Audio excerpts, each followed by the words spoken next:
to the internet.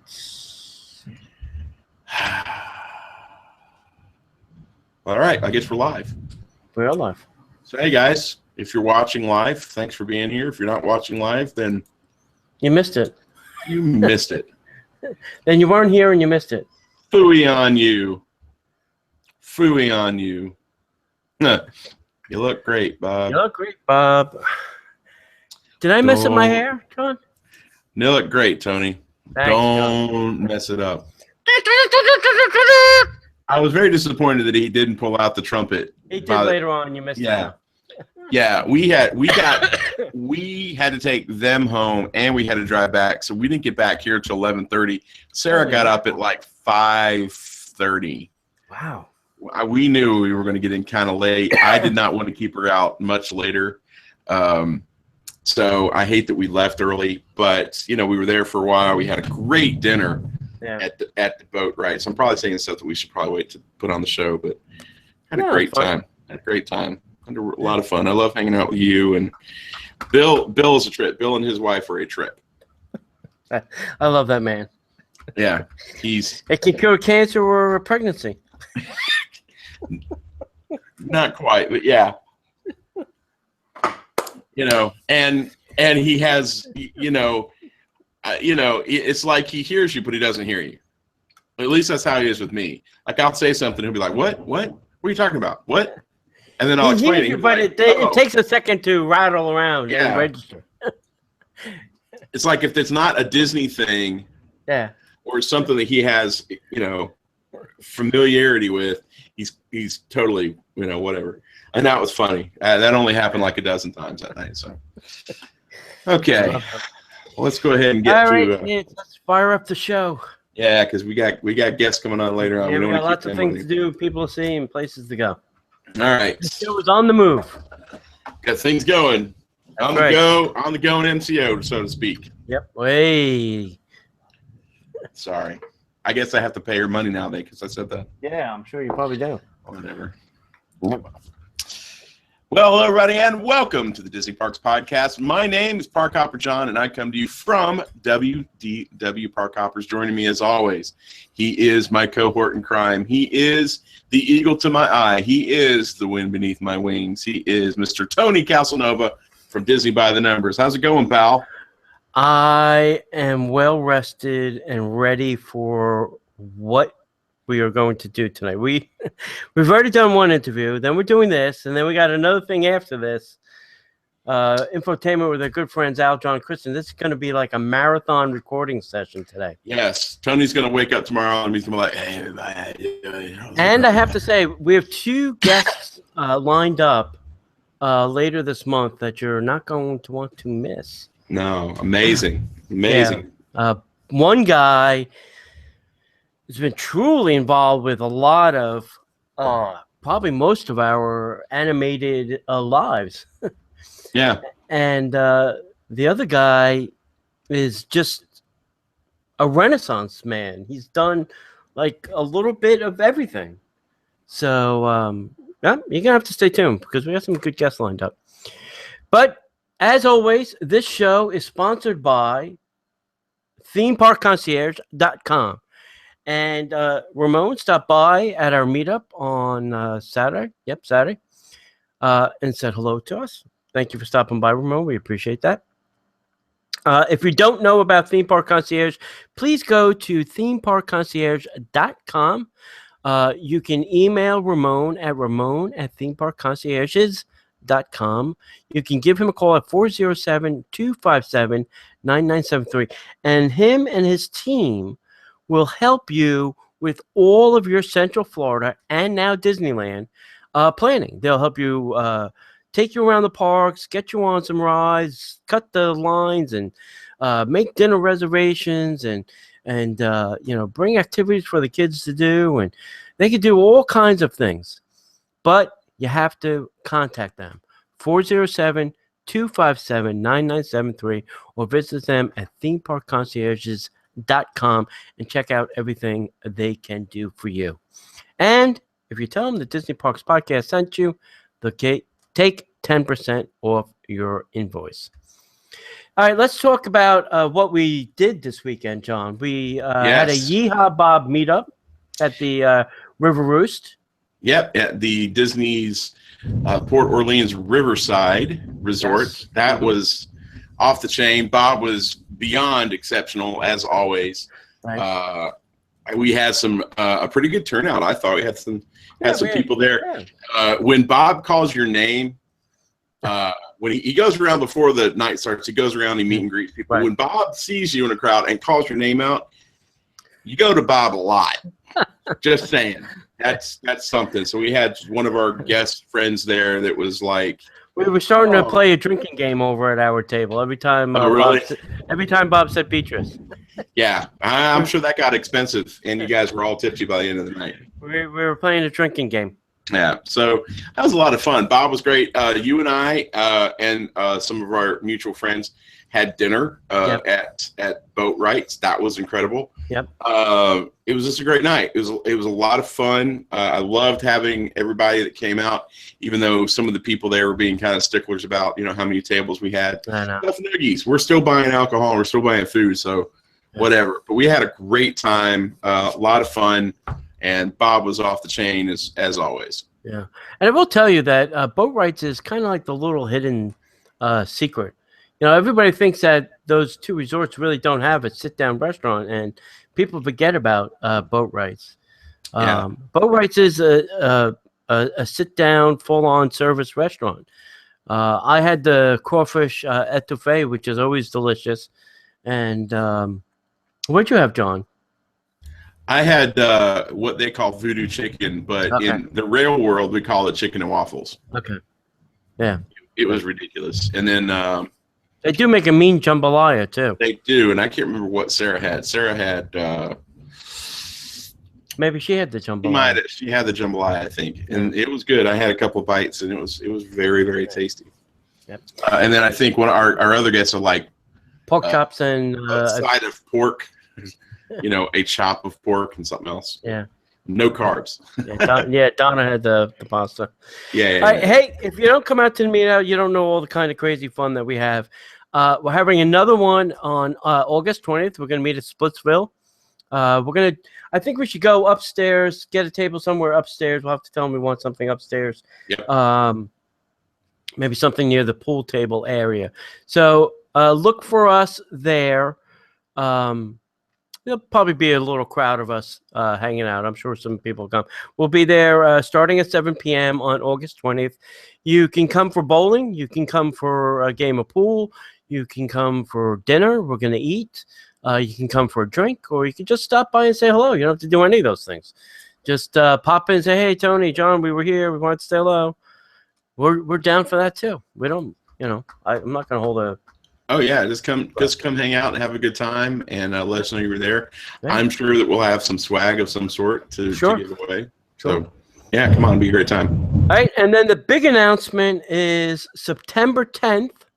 We've rented a boat at the Contemporary Resort. We're going to take the boat out to Bay Lake and then Seven Seas Lagoon, and we're going to park in front of the castle, and we're going to watch Wishes. Now, I am going to tell you a secret. I was this close to renting the Grand One. Really? My friend. What was the price difference on that bad boy? I didn't care what the price difference was. That was not the thing that was holding me back. I couldn't find an open date in September was my problem. So, sorry, Grand One is off the table. But if you do come with us, we're going to give you a nice little gift. You do get snacks and drinks are included in the ticket price. So you do get some water or soda, and then they have chips on the boat. I will tell you this. We're going to have fun. We're going to have a great time to see Wishes. And if you've never done one of these, this is your chance. And if you're only one or two people, you're not paying for the whole boat. You're only paying for your share of the boat. So it's also a cheaper way to do this and try it out. Maybe you want to then do it with a larger group. So come check it out with us, and we'll have some fun. Yeah, and we'll play rate the boat cruise trivia, and we'll see how off the boat captain is. We took this tour, I don't know, towards the end of last year. Yeah, they give you facts and stuff, and we were like, he was like working on 1970 trivia. Yeah, and we were like, no, that's not accurate. It's been updated, my friend. It has been updated, so it was a lot of fun. A lot of good times going to be had. Definitely want to get those tickets because there's a very limited number of tickets available. So if you have to think about it, I think the boat only seats like 10 people. Correct. And with Tony and his guest and me and Sid, so that's 4 right there. So these seats are going to go in their first come, first serve. Yep. And want to definitely make sure you jump on those. And so that's September 10th. Right. We do have something planned for October already even. I have not made contact yet. We're working on some details for October, but I'm going to tell you this. If our guest comes through, you're not going to want to miss our October meetup because you'll really have some fun and entertainment. Yeah, that's going to be an amazing night if everything comes through. Even if our guest doesn't come through on the night. Even if it doesn't come through, we're still going to have some fun, but the guest will add an extra layer of fun. Yeah, and we are even planning now a Christmas crawl too. And I will tell you, this may be entertaining. if we can get the stars in costume, let's say, we may have an entertaining Christmas crawl. Yeah, we'll see about that. Let me get back to you on that. You and somebody else have to get back to me. Yes. Yeah, let me get back to you on that. All right, kids. Hey, if you don't know, we have a T-shirt club. John's wearing a Jungle Book. I got on a green Dumbo this week. If you want to join our exclusive T-shirt club, please go to DisneyByTheNumbers.com. On the left-hand side, you will see a sign-up form. Fill out that sign-up form, and that's it. That's all you have to do. You only buy the shirts you want. If you don't want the shirt that month, you don't buy it. There's no obligation to do anything except for have fun and wear something cool. And last but not least, share us with your friends and family. We're on iTunes, Stitcher, and even Google Play now. And if you can, rate us and review us. We always like to hear from our fans and listeners out there what you all think. Oh, yeah. That's great. I would love to hear from you guys. I think we've got some emails coming up later on. We do got some stuff. We're going to do some shout-outs later. Excellent. So it's about that time, my friend. Are you ready? I'm ready. Let's get into the news. Well, there's a new nighttime entertainment at Disneyland in Tokyo. I'll say that correctly. I can't read, apparently. And God knows it's about time that the other parks started feeling our pain because it's Frozen Forever. Tokyo Disney Resort announced that Frozen Forever will be presented at Tokyo Disneyland Park for a limited period from January 13th through March 17th. 2017. Yeah, 2017. I'm sorry, did I not say that right? Oh, yeah, January. Should have given it away. January to March 2017. Frozen Forever, a new nighttime entertainment offering using projection mapping technology, will be presented as part of the Tokyo Disneyland special event, Anna and Elsa's Frozen Fantasy. Yeah. For the first time in forever, Frozen Forever will consist entirely of scenes from the Disney film Frozen. These scenes, projected onto the exterior of Cinderella Castle, bring to life a world of Frozen that guests can only experience at the park. The show highlights the themes of the film through scenes showing Anna and Elsa's childhood, their adventures, and the importance of family ties. That was a great show. Guests will also, I don't think they're connected, guests will also be able to enjoy the film's memorable songs, including Let It Go, For the First Time in Forever, Love is an Open Door. The show's finale features dramatic pyrotechnics over Cinderella Castle. This awe-inspiring world of Frozen awaits guests this winter for a limited period at Tokyo Disneyland. Now, here's what you need to know. Reserve tickets available by lottery. I don't know what that means. Does that mean like you have to go there, put your name in the hat, and then have your name drawn? Apparently. Yeah, that's crazy. You you know what? Some part of me says I'm glad they do it like that. This way, nobody can pick favorites or anything like that, or it's not based on how much money you want to pay. It's completely like, hey, you get to the park, you put your name in a hat, you have as much as a chance as anybody else in the park that day. As long as they pick entire families, I'm good with it. Well, I'm sure it's got to be, like, you and 3 or you and 4. It's got to, be some kind of thing like that. So reserve tickets available by lottery are required to view the show from the seats in the central viewing area. For more details, you can see the Tokyo Disney Resort official website. And Once Upon a Time, currently presented at Tokyo Disneyland, will not be presented during the period when Frozen Forever is being presented. Yeah. I'm glad they're getting a little taste of the Frozen life. Yes. Dip your finger in, kids. It's chilly. Yeah. So, hey, I wanted to bring everybody, we spoke about the Star Wars, a galactic experience. I wanted to bring you all a little update. Actually, I was talking to Vince about this at the meetup on Saturday, and he confirmed what I had heard too. So here's a couple things you need to know. One is this show is produced by the Walt Disney World Parks and Resorts Creative Entertainment. It's in collaboration also with Lucasfilm's Industrial Light and Magic. The show is about 12 minutes long. The performance is only once a night. It's not 2-3 times. And I believe they're still doing it at like 9:45, which is kind of a weird show time for anything at Disney. If you know Disney's typical show schedule, that's a weird show time. The show incorporates music and imagery from all 7 films. Okay, so it's not just, Force Awakens, everything all the way back to, 1977 there. They now have the 2 Tower of Flames up and running, John.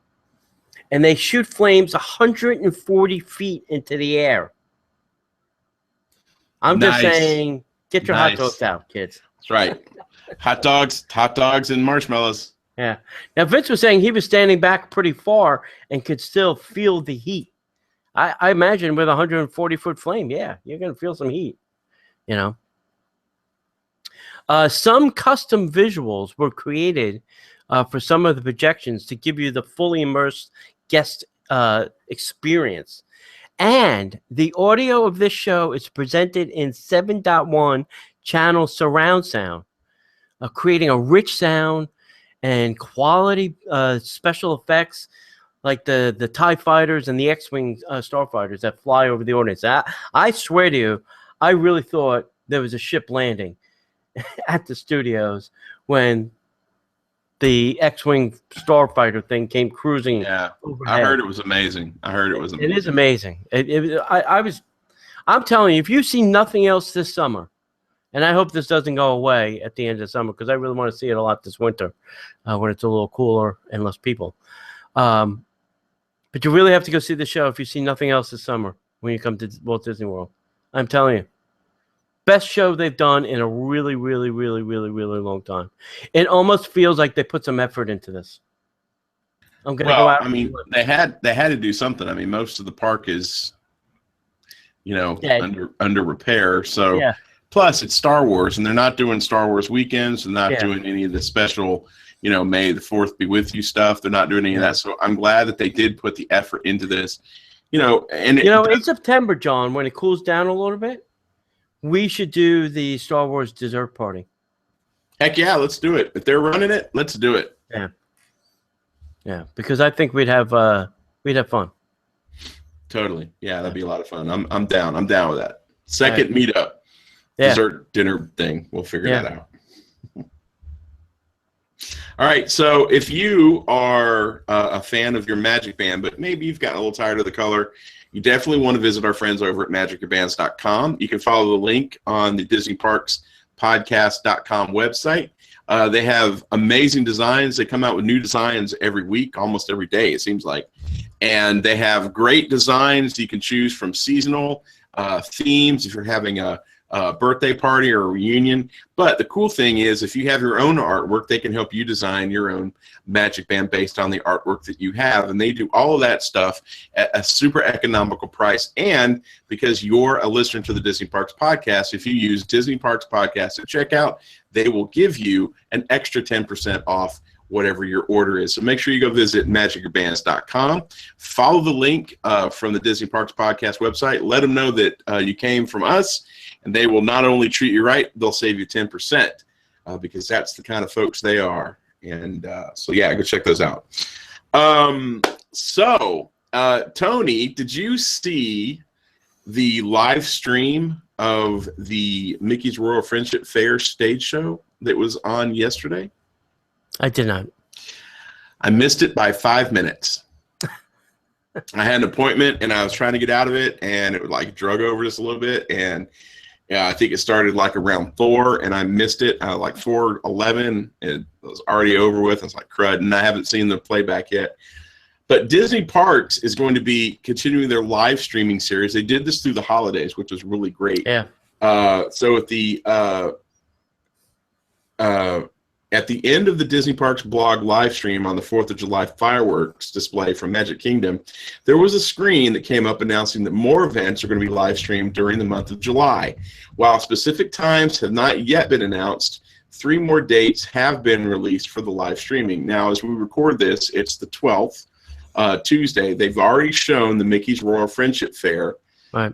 But on the 18th of July, next Monday, they're going to show the Star Wars A Galactic Spectacular fireworks from Disney's Hollywood Studios. I would tell you that's probably around 9:45 p.m.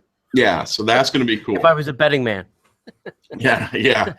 And this is the one I'm most excited about, to be honest with you, Me too. is July 25th. They're going to go over to the West Coast and show us the Paint the Night Parade from Disneyland Resort. I'm so looking forward to this. I know it's not going to be the same type of experience, but to be able to sit on your couch, to have it on a big large screen TV with a surround sound, it's almost as good as being there. Just make some popcorn, have somebody throw some popcorn at you.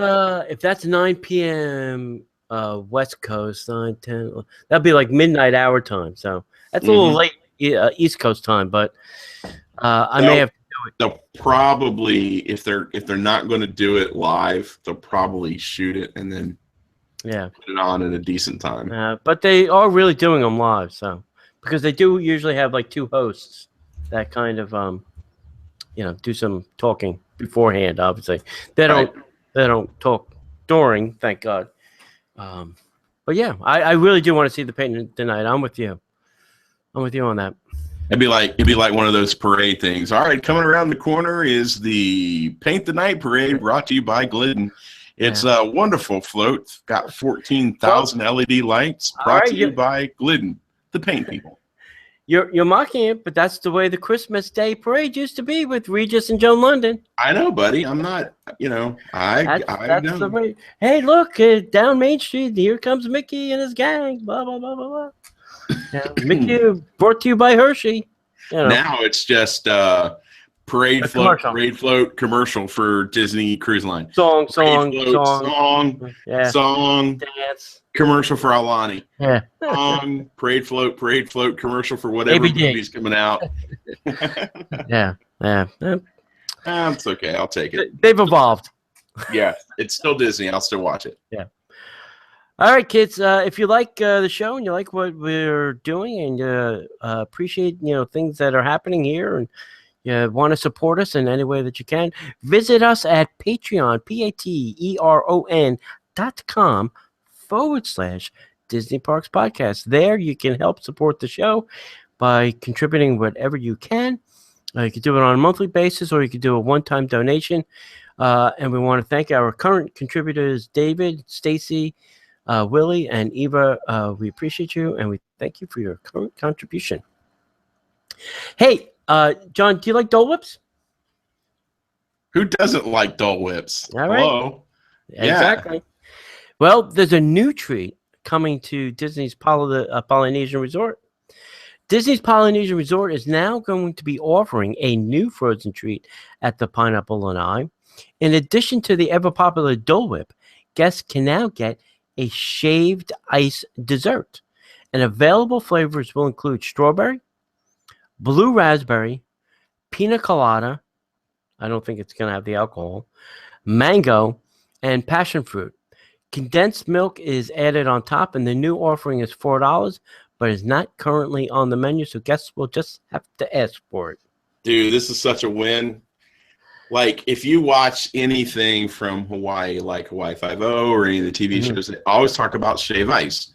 Right. This is going to be great. As much as I love Dole Whip, I think I'll be doing this a lot because I love the concept of shave ice. I cannot wait for this. This is exceptional. Yeah, I'm way looking forward to this. Wow. I'm a nerd. What can I say? There is that shaved ice. They call it something over in the Japan pavilion, right? Oh, yeah. Yeah. I don't know if it's the same type of thing. Yeah. But, I should try that. I've not tried that yet. God, I'm a nerd. Yep. But yeah, that'd be great. Yeah, this is a great addition to the Polynesian, because I love Dole Whip. Don't get me wrong, but I just don't feel right necessarily having Dole Whip not inside of the Magic Kingdom. You feel like you're cheating on your Dole Whip? I'm cheating on Dole Whip a little bit, So yeah, it's great to have a Dole Whip. If I'm not having a Dole Whip, I'm usually having like a Mickey bar, or a Mickey ice cream sandwich. But if I'm not having one of those three, I'll be having a shave ice, because that sounds good. I'd eat. I wonder if you get a shaved ice Dole Whip combo. I'm sure that Disney will let you do anything as long as you're willing to pay for it. Pay for both of them, I'm sure. Like what would really be good is if you get a shave ice pina colada and then you go upstairs and buy a shot of rum. Yeah. That. There you go. Now we're on to something. And that is why I do a podcast. Thank you very much. You might as well get 2 shots because you can put it in your pineapple float. That's right. That's right. Or get some of that dark rum like they had at the Food and Wine Festival. Yeah. Oh my gosh. I don't know. I didn't look. Do we have any Food and Wine Festival in the news yet? No. Oh my good God. No, the menus came out the other day. Oh yeah. I've been holding off. The band listing came out the other day. I think we put that in there. Oh my God, I'm so excited. I can't believe I'm actually saying that. Food and Wine this year is, I know why I'm more excited this year than other years, but I'm so looking forward to Food and Wine this year. I know why you're excited too.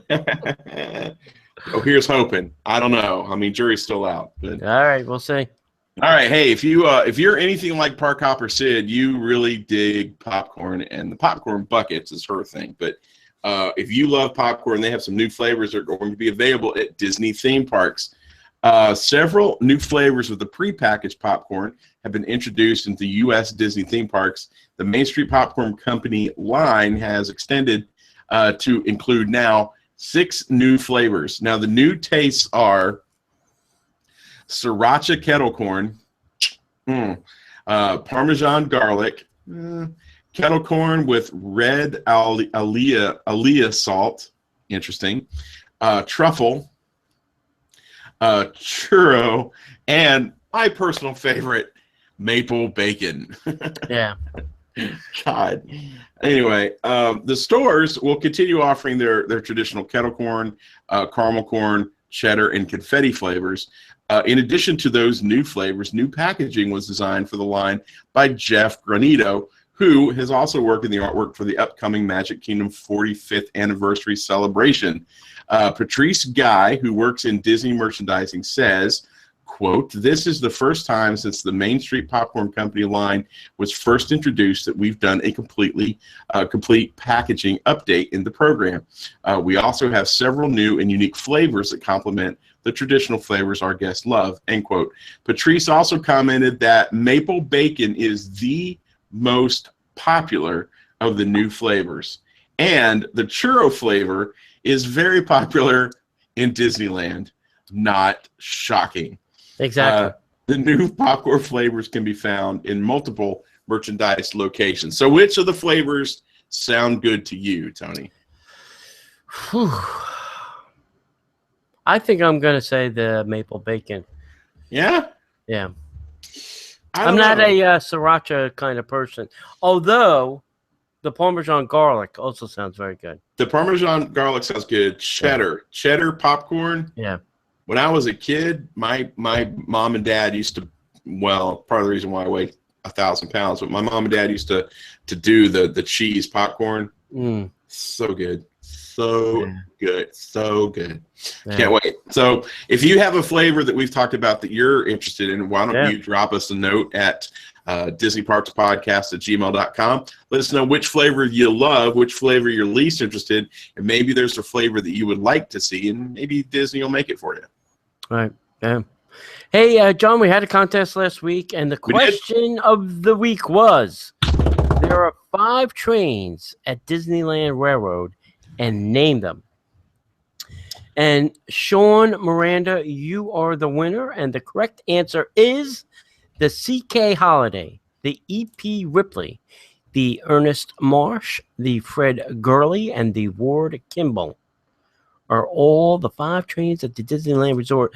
And unfortunately, the trains are not running due to the Star Wars land expansion. So, unfortunately, the trains are out of service. So, maybe next time, kids. Here is this week's trivia question. I'm not sure how I want to do this. I'll do this. In Disneyland, there was an attraction that was only open for 46 days, and it's the shortest lived attraction in Disney's history so far. Once again, it was only open for 46 days.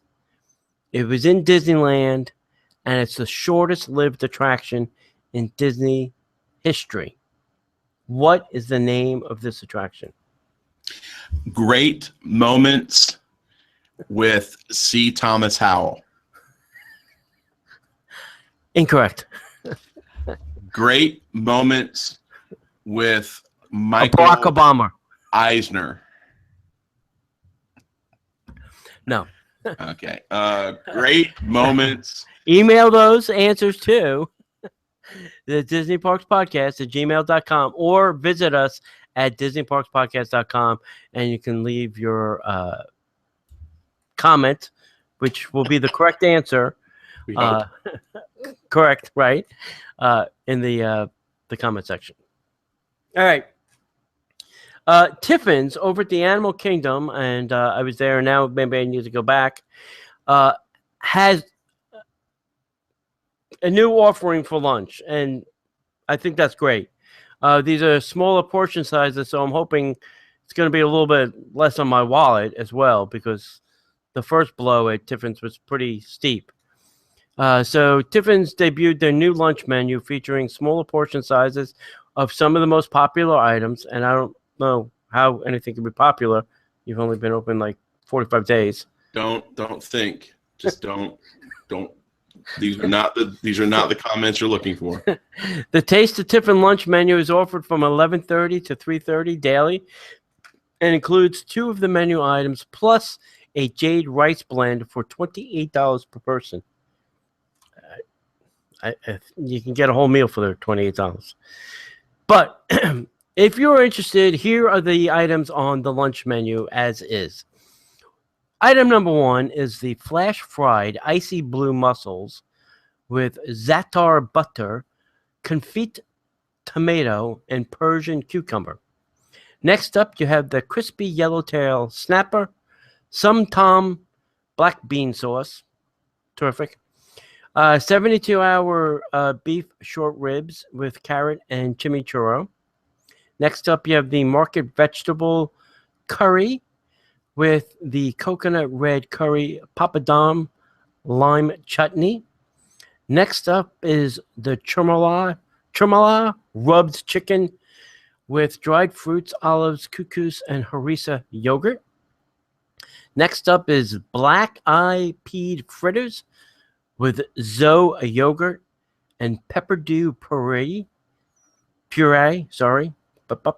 I learn how to talk. Next up is sustainable seasonal fish crudo with roasted cone salsa, finger lime, and smoked sea sauce. Now, I had that, and that was very good. Next up is the salad of roasted baby beets, goat cheese crema, walnut granola, and sun-dried cherry vinaigrette. Next up is the marinated grill octopus, artichoke bergoli, and saffron. What? Next. Yeah, saffron aioli with a lemon caper olive oil. And last but not least, you have the masa and pulled pork tamale with hamini, succotash, and red mole sauce. That's hominy. Hominy, succotash, and red mole sauce. Yeah. Hominy. So just one. You know, if you want to try Tiffin's, obviously you can get off the hook for. Well, I think that the chicken I had was maybe about $10 more. So I think it was around 38. So that $28, you're saving yourself $10, and you get to try a couple of these items on the menu. And you can see if it's really for you, because these are really different flavors and tastes that you would normally not get at a typical Disney restaurant. I'm just gonna say that. Yeah, they were trying to go for more, more exotic, because that's what the restaurant's theming is. You think that's going to last? You think people are going to go for that? You think they're going to wind up going back to something a little bit more palatable for the American taste? I think they'll mix it up. I think they're going to keep it mixed up. I think they're going to keep a little of the crazy and bring in some sane things too. All right, let's go a little bit more on the crazy side. Hey, worst case worse, you just order off the kids menu. You can still get chicken fingers, a burger, and a flatbread. And don't forget the coated mac and cheese. Yes, the plastic mac and cheese. Plastic mac and cheese, like there's any other kind. So, listen, this may be a great way to try something different between 11:30 and 3 at Tiffin's. So, give it a whack. That would be good. And hey, I got to be honest with you, brother. I'm shocked that you're here tonight. Why? Because Homecoming, I was tempted to cancel. Florida Kitchen and Southern Shine by Chef Art Smith opened today. I'm shocked that you're not there, eating and enjoying. I was close, my friend. I was really close. Like, hey, can we do this Wednesday? Yeah, I could have totally done this Wednesday. I would have been over there Wednesday. I go over to Orlando on Wednesday. So it's all Southern fare and fun. Starting with starters like I love the names: Church Lady Deviled Eggs. Yep. Nothing says the South like going to church and having some deviled eggs. Right. And a bunch of puppies. I'm assuming hush puppies with pimento cheese. Now, buns and such. I'm assuming are the sandwich stuff. Right. They have a fried chicken sandwich and a fried catfish sandwich, which both sound pretty good. The main plates are ridiculous. And the one thing we want to focus on here is poultry. So they have a fried chicken and donuts. Now, it's one thing to have fried chicken and waffles. Now we have fried chicken and donuts.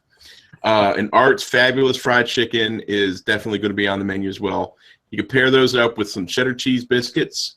Mama's Mac and Cheese are also under the sides menu, and that's just a sneak peek. We don't have the full menu yet. Yeah. That's just a little taste that we got. So I am from the South. I'm, raised in Atlanta. I was just up in Atlanta a couple weeks ago, and I'm looking forward to this. I'm sure the price is going to be commensurate with other prices at No, his Disney pricing Springs. is pretty reasonable.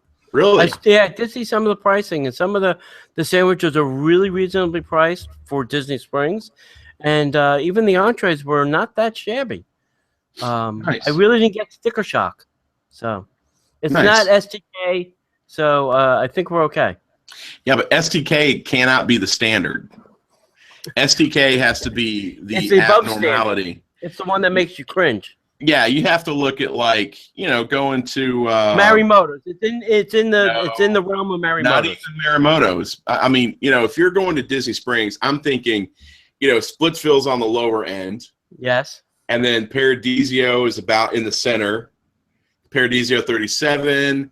Of course you got the lower end of the burger shops, but then you've got like see how we classify this. Boathouse and STK. Yes. Paradiso, Splitsville, Marimoto, Wolfgang's. Conga. All in that middle. And then the bottom is like the burger places. Yeah, like the Deluxe. Yeah, Deluxe or like Wrinkles, T-Rex. Yeah, I wouldn't put T-Rex on that bottom list as far as pricing. The pricings for T-Rex are, I haven't eaten there in a while. Yeah, it's been a while. I'm talking like, Art. What's the sandwich place? The Earl of Sandwich. Earl of Sandwich, and then right next to that, you've got like that would be on the bottom end of the list. So, so if you're saying you get like a meal here, like you get a meal over it. It's in the 20s. Like you get an entree for in the 20s. Yeah. I think that's kind of high for some of this stuff. Like, Frontera Cucina is like an entree is like $35. For Mexican food, for me, that seems really expensive. I mean, even for high-end Mexican food. But that's just me. I think Rocco's Tacos is probably a little bit less than that. Yeah, Rocco's Tacos is on the high end too for Mexican food. I mean, look, we all have that Mexican place near our house that we go to. Taco Bell? No, not Taco Bell. If you're in Tampa, you definitely want to go to a place that's commensurate with like what you would think is Abuelo's. Abuelo's is probably your closest thing. We have a place here called Vallarta's. It's a family.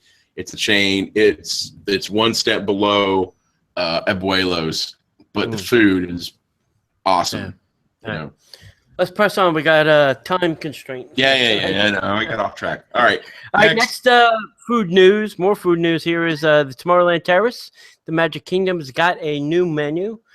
First up, you got the spicy chicken sandwich. I'm surprised they were even open.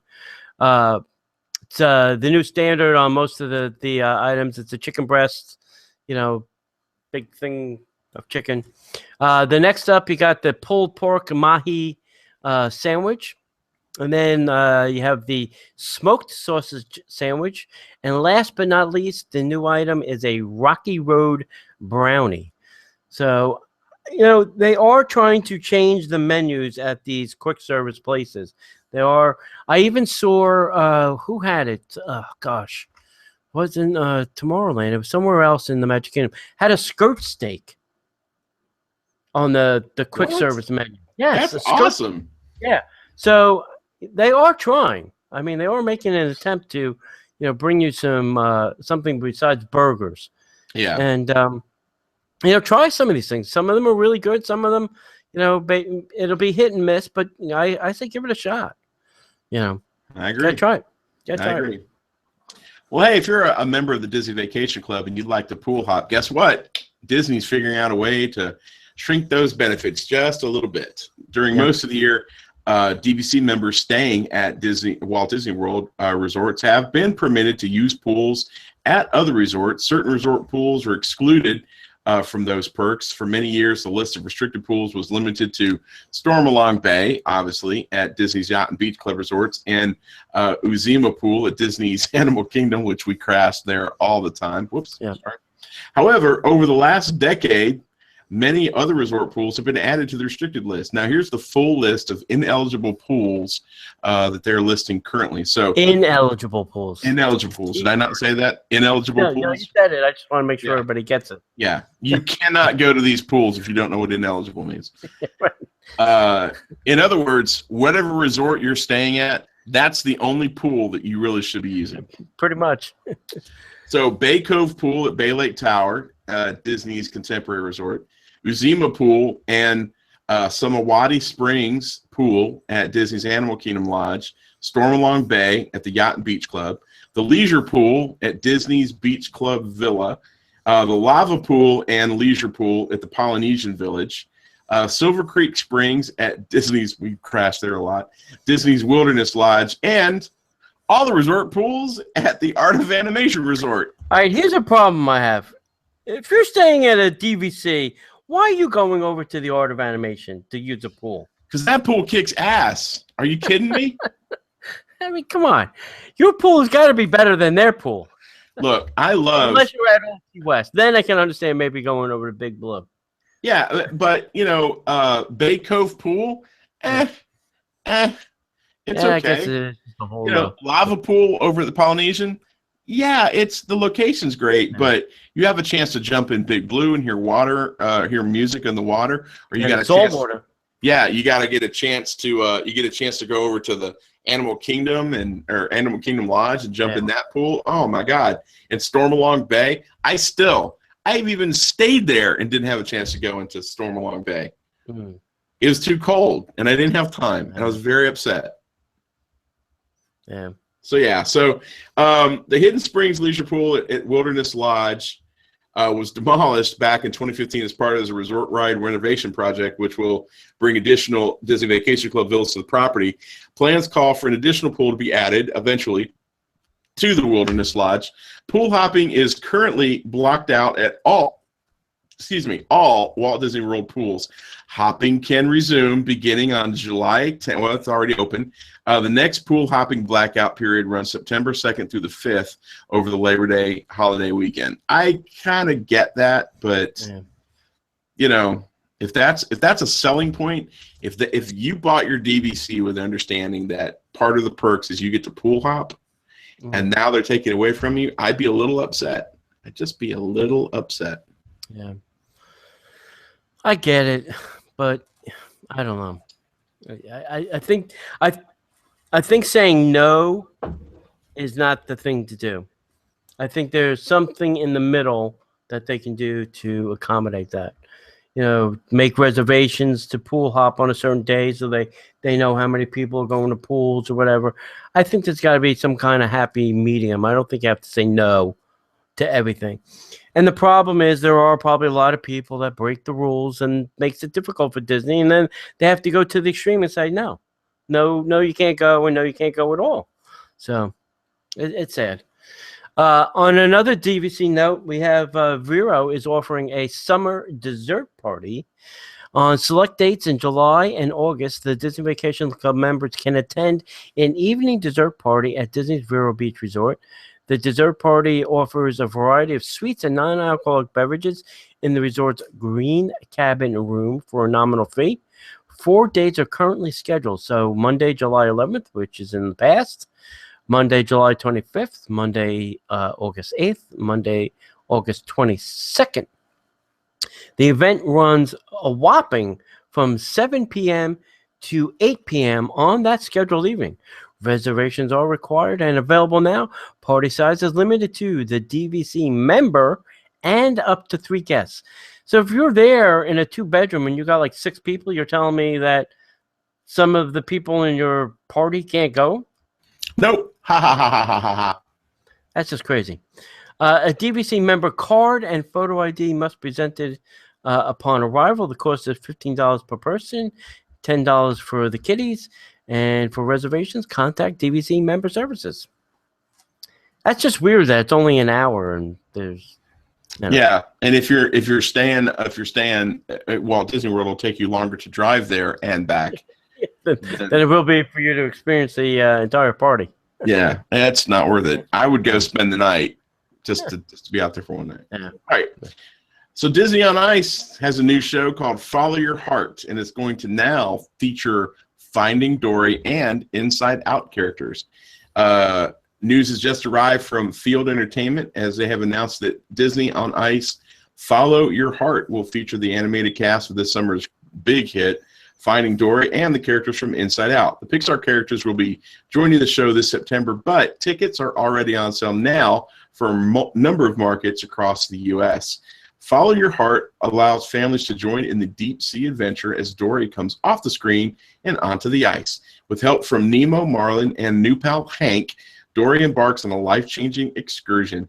The The engaging atmosphere of Disney on Ice allows Dory's humor to take center stage, deepening the audience's existing connection to their favorite forgetful fish. The production will dive into the extraordinary underwater world from Finding Dory as a vibrant rainbow of digital projection will transform the ice floor into a colorful aquatic paradise. Which, if you've been to any of the recent hockey games, they're starting to do more and more of this digital projection stuff on the ice. Really? It's amazing what they can do. Wow. Yeah, so it's going to be pretty stellar. I've been to a couple of these Disney on Ice shows.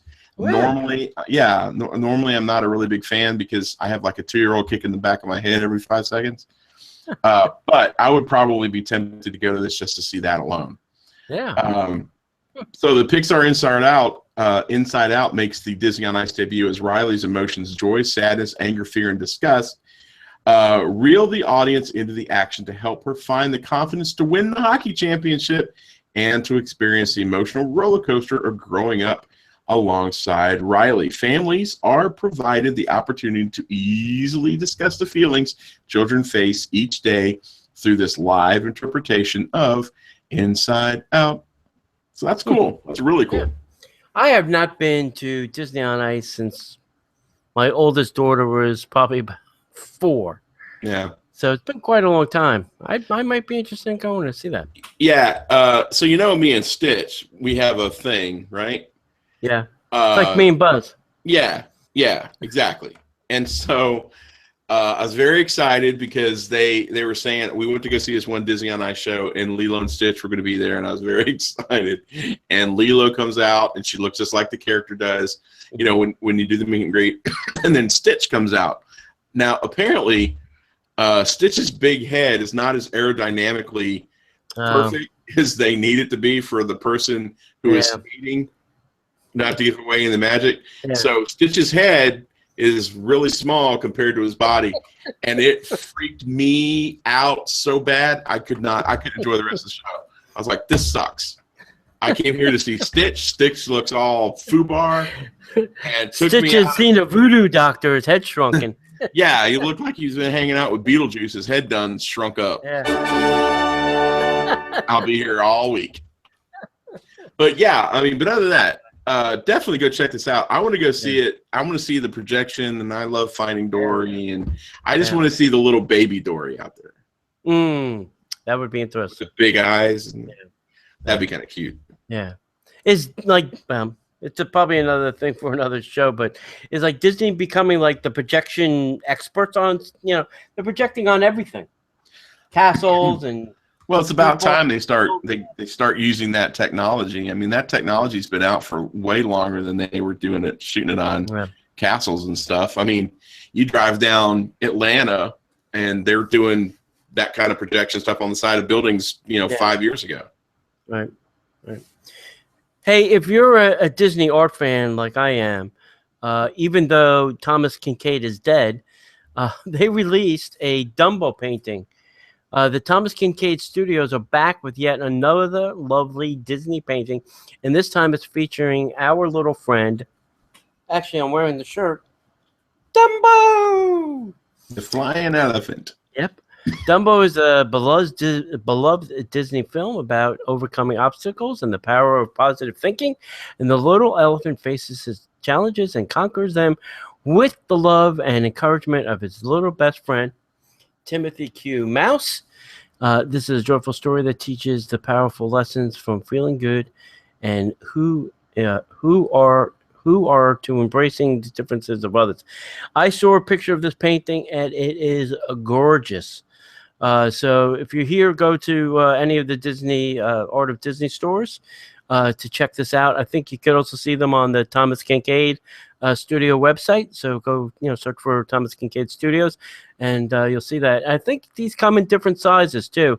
Different sizes mean different price ranges. So if you don't want the full-on Thomas Kincaid Jumbotron version, you can get the smaller, 36 by 36 for something more palatable to your wallet.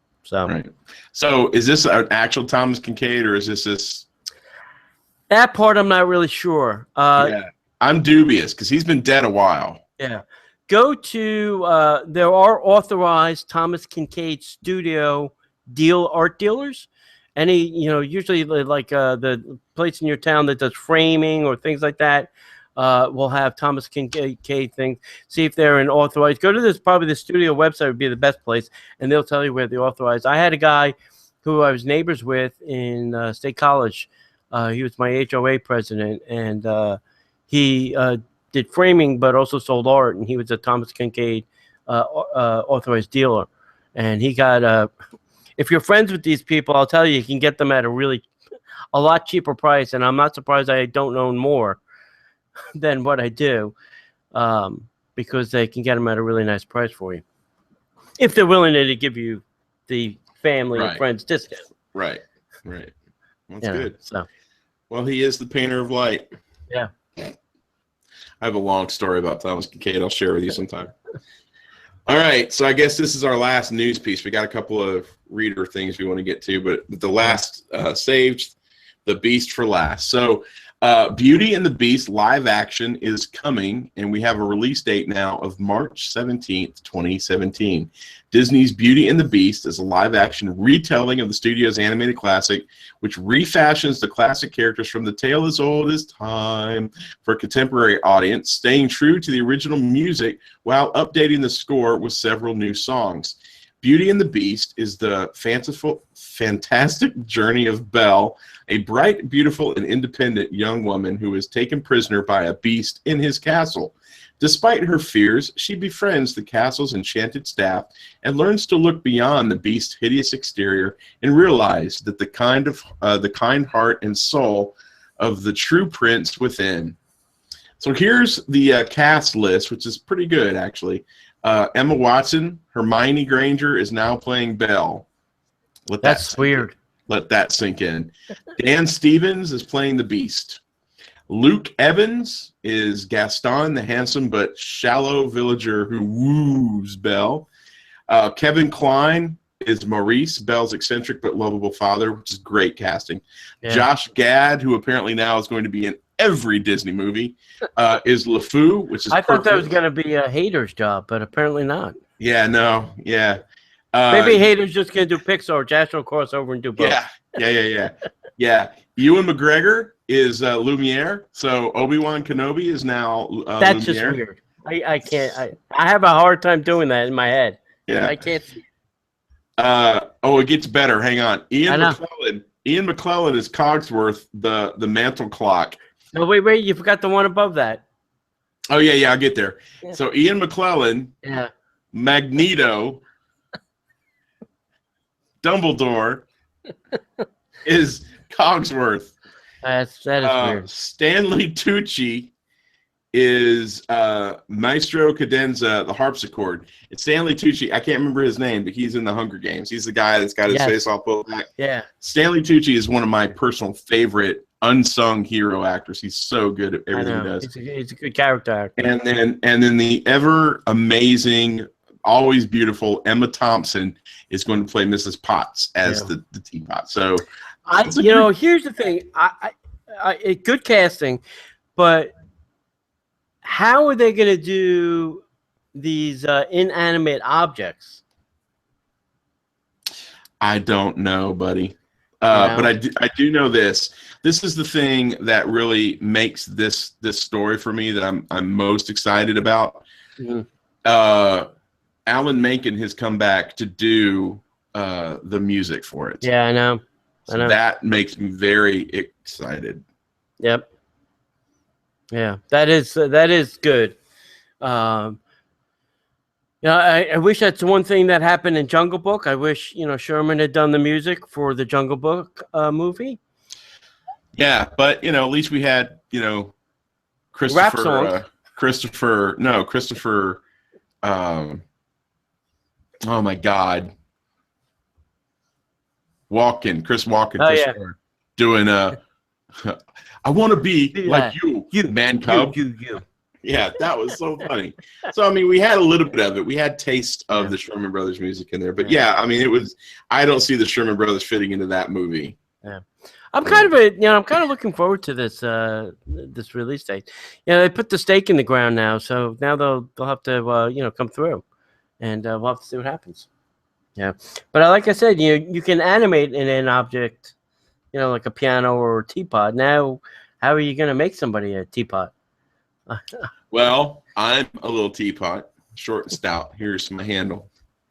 Here's my spout.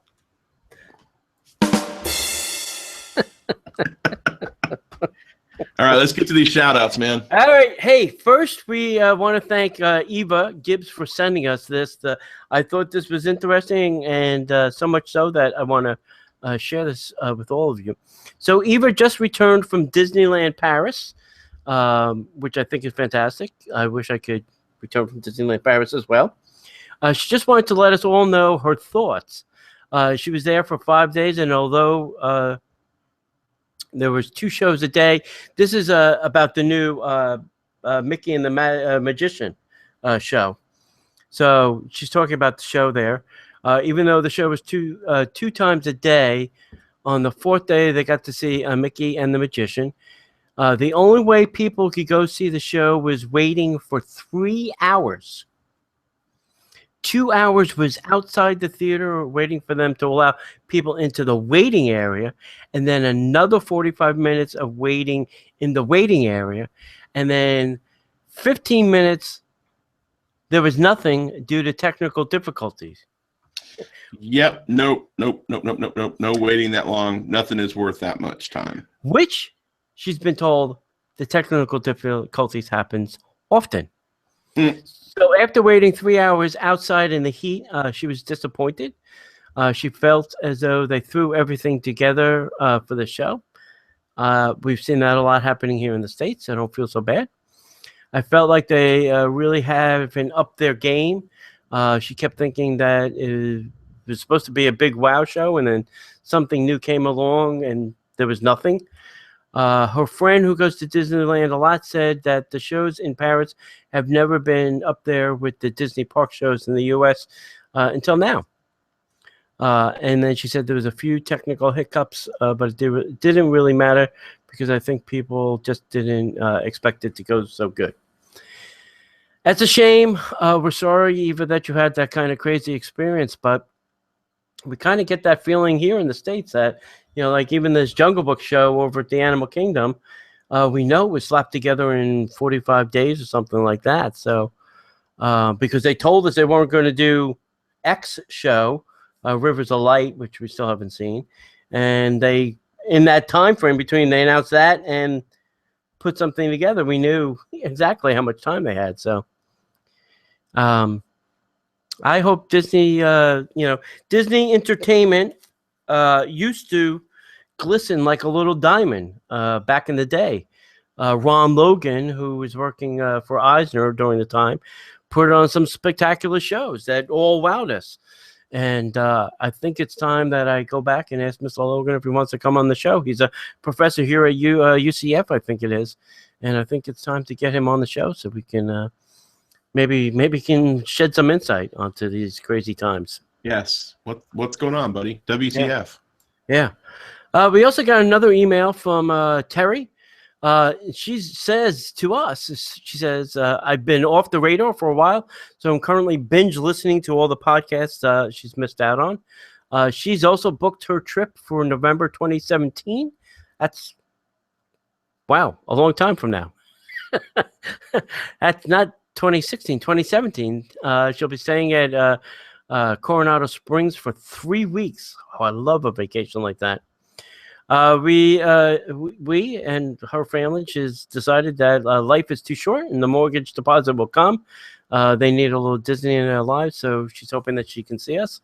Maybe we'll do a little meetup around that. If you give us the dates, Terry, maybe we can figure something out. So she's currently listening to all the June podcasts. So, you got a little catching up. We're in the mid-July already. So, well, thanks, Terry. We appreciate that. So. We do, and Disney appreciates you spending your mortgage money on Disney. Yeah. So, hey, we got a show next week that maybe our friend Kevin can help you out with planning a trip and maybe saving you a little bit of money. So, hey, we appreciate everybody writing in and texting us and all those kind of things, writing to us on Facebook and making those comments. We appreciate it. We try to participate as much as we can too. So. thank you all for doing that. If you do want to email us, we're DisneyParksPodcast@gmail.com. You can send us your thought. We'll, mention you here, and we'll send something to Terry and Eva too. Send them a little something in the mail for sending us their thoughts. That's it, kids. As we'd like to say around here, we're going to put a fork in it and call it done. If you want, follow us over at Facebook.com/Disney Parks Podcast. We've been posting things to YouTube. The show gets posted live over to YouTube. I have some videos that I threw up there today. So you can visit us at YouTube.com/user/Disney PK Podcaster, like our Twitter handle, Disney PK Podcaster. And you can check out our YouTube channel, subscribe over there so that when we post something new, you'll get it in your subscription list. So check us out over there as well. And as we like to say around here, we'll see ya in the parks. Excellent. All right, great. For those of you who are watching live, now we transition. And you want to call those guys in, or how you want to do this? Can I do? Yeah, I can do that. So, are they doing two, or are they doing one camera? I don't know. Okay, so let's do this. Kristen, Hetzel, and Aljon. Oops. Aljon. Let's call them and invite them and see if that works. Maybe a little bit early, but. Oh, what time did you tell them? 9:30? Yeah. Oh, I thought we were just doing it at 9. That's why I kept rushing stuff. No, 9:30. Yeah, no, 9:30. 9:30 our time or 9:30 their time? 9:30 our time. Whew. That's good. It's only 8:30 their time. Right. I've heard thunder. I haven't heard lightning. I passed. I don't know if it was heading your way or not. See the crocodile? We got the crocodile from. Who has the crocodile? Oh yeah, back there. Yeah. Yeah. Ginger snaps. Careful, Ginger snaps. Yeah, I've heard the jokes are back on the Jungle Cruise. Yeah, that's good for them. They don't need to be a bunch of wusses about it. It's so stupid. Yeah. Come on. And I hope they put TikTok back in the parade too. I heard they pulled him from the Main Street Electrical Parade. Yeehawbob.com. Hey, we made the Yeehaw Bob website. Did we? Yeah. If you look at the chat room, the last link that Vince put in was let's see. Was that we're on it. That's nice. Oh, we made the front page. Right. And then the other thing that he sent over was that other link is a link to a website that basically says the rumor is Disneyland Forever fireworks will end in September. Yeah, I knew that was going to happen.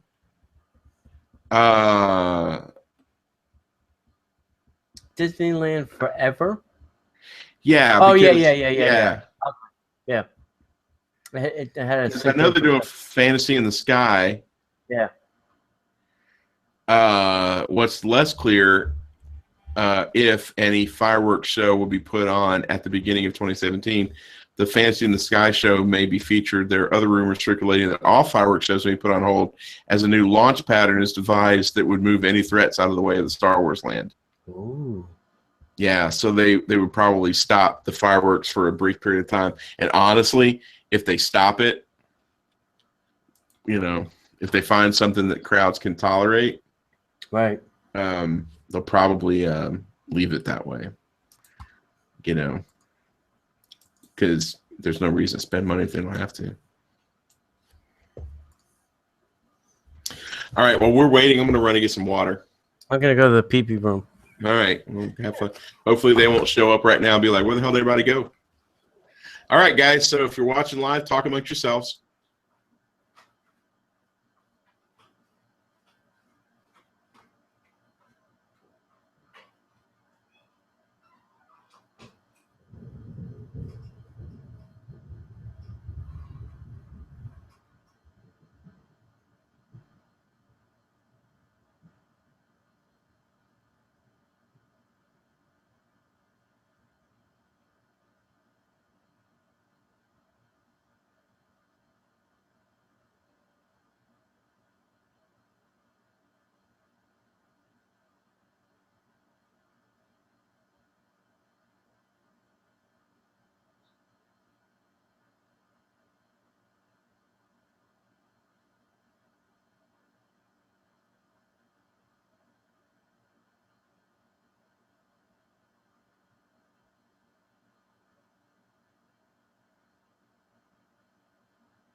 Be.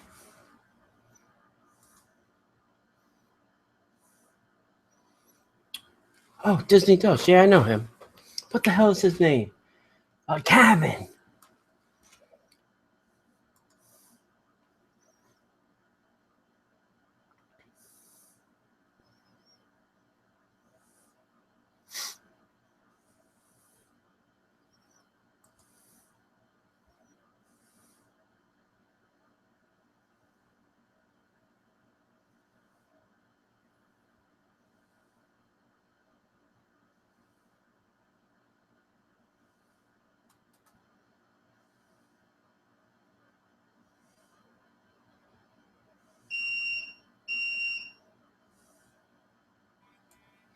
Boo. Yo. All right.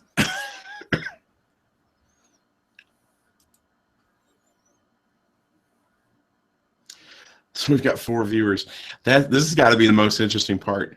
We're waiting for 2 of our 2 guests to come on, so that's what the drag is. So Right. if you're watching this, you're like, wow, this is really boring. I know. Really, really. Let's see. What is this? Maybe unpublished. Yeah, he sent us a link to the Disney Dose, and that's run by Gavin. We've had Gavin on. Right? A long time ago. He's young. He's like 15 or 16 or something. But I think both his parents work for Disneyland because he's had some. He used to do a podcast. Let me see if he still does it, or I don't think he has in a while. But let's see. I don't know.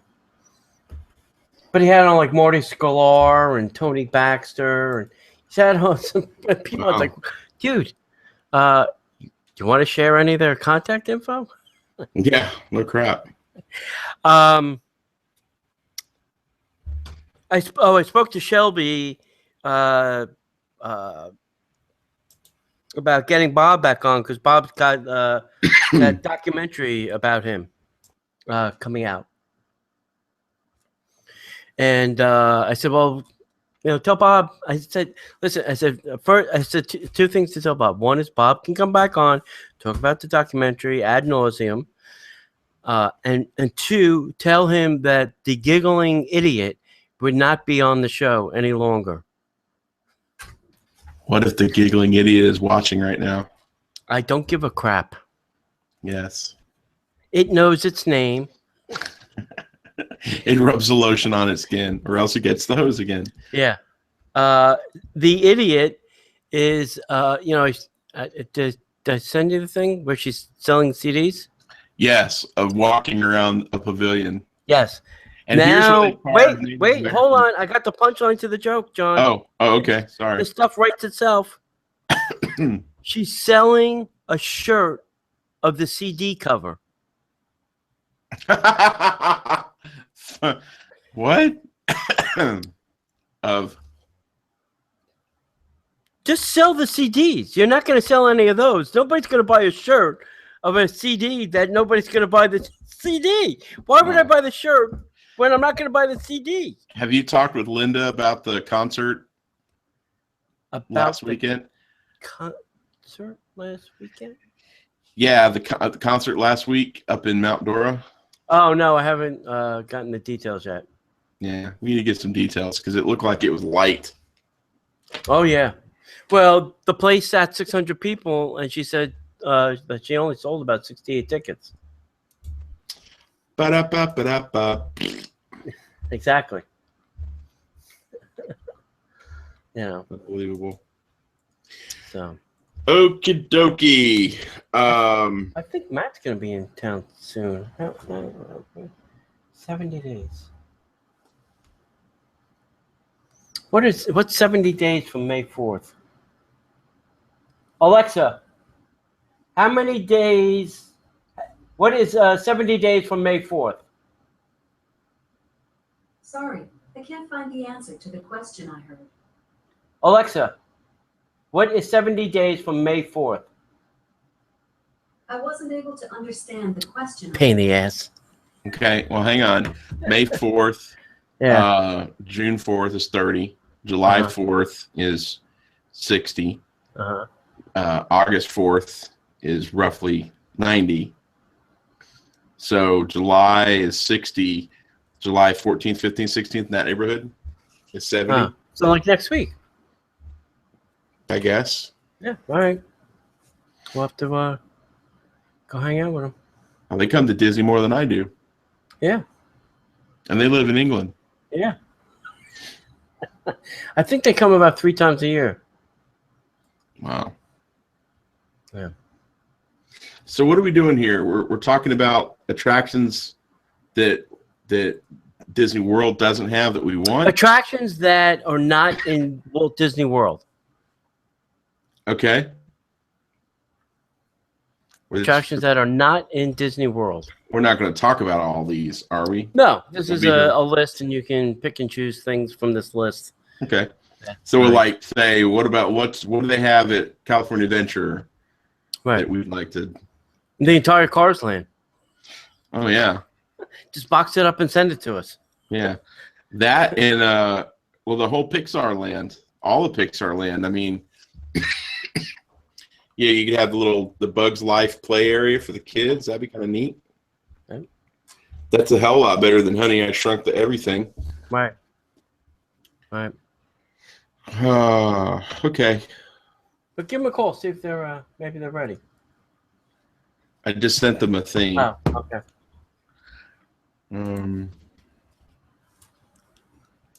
Let me see. All right, and then Kristen Hetzel. Kristen Hetzel. Go. Hetzel the pretzel. Hetzel the pretzel. I think we're doing that right.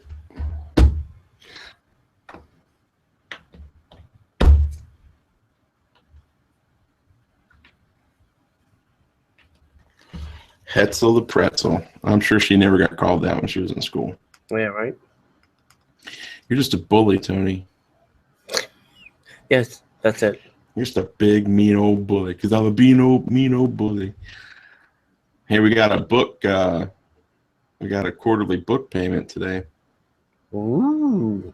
I'm very excited about that. Hey, did you see my post on Facebook about Victoria and Albert's? Yes. What brought that on? I shall tell you. Our dear friend, Mr. Howard, sent me an email and then said, call him. And he got invited by this guy. Him and his son got the chef's table at V&A. And he said the table holds 10. He figured, well, why waste it on just him and his son? So he invited Rick. They said, if you know other people, why don't you invite them? Wow. So, but $250 for food. Mamma mia. I mean, I'm going to eat it and poop it out. I mean, what's the enjoyment? How long is that? How much enjoyment will I get from that? Dude, it's a once-in-a-lifetime experience. No, it's not. It'll Tony, still be there any other time I want to go there. And you'll never go. And the other thing is, I got to suit up. Oh, poor and guy. I'm not really into suiting up. Poor guy. I know. So we're gonna pass, but we're even thinking about. Wait, we're gonna pass, or you're gonna pass? I'm passing, and he passed. Oh, really? Yeah. Wow. Yeah. I'm shocked that he passed. Yeah, and we may even pass on a lot of this year too. The food and wine stuff. Yeah, because here's the thinking. This is $129. You're going to get the same plated breakfast each time. It's only 40 minutes of entertainment now. It's not even a full hour anymore. It's down to 40 minutes. We could sit just outside of this on the little wall and watch the person talk and get the wristband maybe for the meet and greet. That would be more fun than spending $129 for a plated breakfast at 9:15 in the morning. Right. So we may do that. And then what I suggested is, why don't we do something like the Burger Bash Right. instead of, at least we'll have some fun. And I think if you do the Burger Bash, if you do the Burger Bash on the weekend that the Chew is in town, the Chew will be at the Burger Bash. Or if it's at the Burger Bash, it's Party for the Senses. If you do the Party of the Senses on the weekend of the Chew, then you'll get the Chew. Right. So I said, I'd rather do that. I'd like to meet Mario Batali. You know. Right. And I'd rather pay, like, all right, not $329, but the reserve seating for $199. At least I know I'm going to get a seat and I'm going to get a good meal. You know. Yeah. So you're $50 less than what you do at Victoria and Albert's. Yeah. You're gonna sit outside in the heat and eat a burger. No, this is inside. This is in the World Show Place. Oh. Yeah. Fair enough. Or do the category 3 even. It's fine. Right. Right. Yeah. At least you get a seat. So. That's cool, bro. I mean, let me know. So. Hey, I've reached out. We do the Burger Bash. You want to do it? Yeah. Yeah, we'll figure out how, but yeah. That'd be great. All right. I've reached out. I've invited them into this chat or this video thing. Will you reach out to them? Yeah, I did. I just texted them. I didn't hear anything back. Maybe I'll have to call them. They know it's tonight, right? I did tell them. Let's see. Vince wants Tron. Tron? Yeah, it's talking about he's watching us fart around Oh. because he's wanting to watch, the later show. This is thrilling. And we're talking about attractions from other parks that we want to bring into Walt Disney World. And he's like, I want Tron. I don't blame him there. They're on the way. On their way.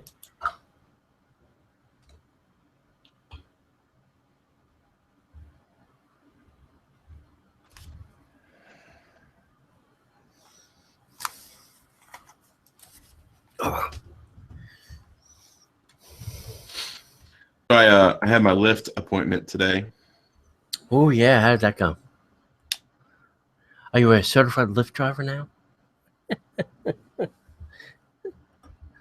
Yeah. Do you need a lift? They they had a problem with my background check because they weren't my driver's license was either I entered it how my driver's license number looks, and I probably should not have put the dashes in. So it kicked it back. So I'm back in that again. But I've been getting emails ever since I had the mentor meetup. But okay. So I think I'm pretty much in. And yeah, I mean he used to drive for Uber too, so he was like, yeah, I think you're gonna like this experience a lot more. I was like, sweet. You think so? I found that it wasn't that I wasn't getting any rides. Well, that's the problem because, not a lot of people think Lyft. Uber's got brand recognition. Yeah. Therein lies the downside. Yeah. Well, turn them both on and see what happens. That is the plan. Let the app battle begin. Have you been watching BattleBots? No. Here she comes. Hi. Hey.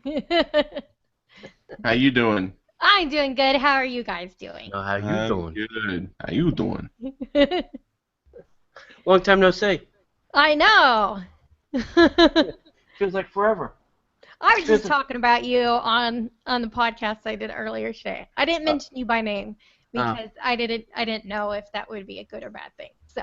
Why? But I was talking about you and Victoria and Albert's, trying to decide whether or not you should get dressed up for it or not. Suit up, baby. He's wussing out. He's not going to do it. I'm not doing it.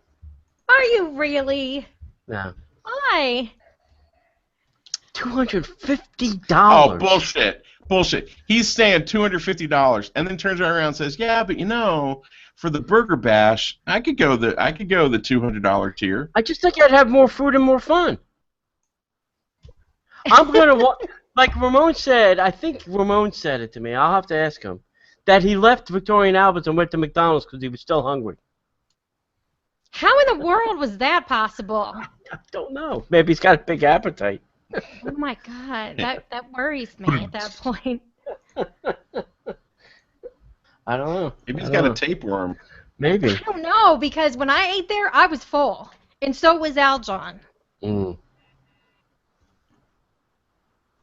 Aljon says he can't log on for some reason. Well, that's not my phone. Call Google. Can't log on to Google? Cannot log on to the Googles? Yeah, that's what it I guess. Okay, I'm going to walk over and see if I can figure out his problem. All right. Smack him in the back of the head. Fix him.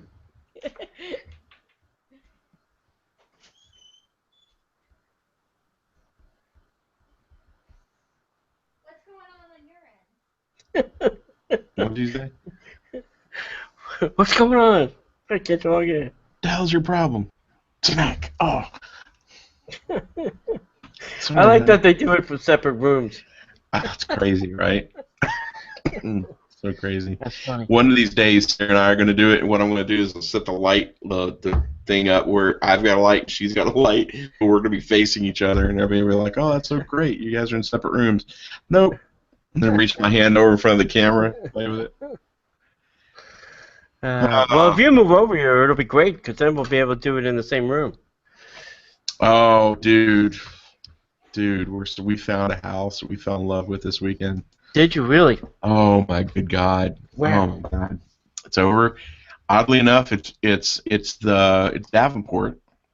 Really? But it's right off of I-4 Mm-hmm. towards where we used to live, but only like a mile off the road. So it's like super convenient to I-4.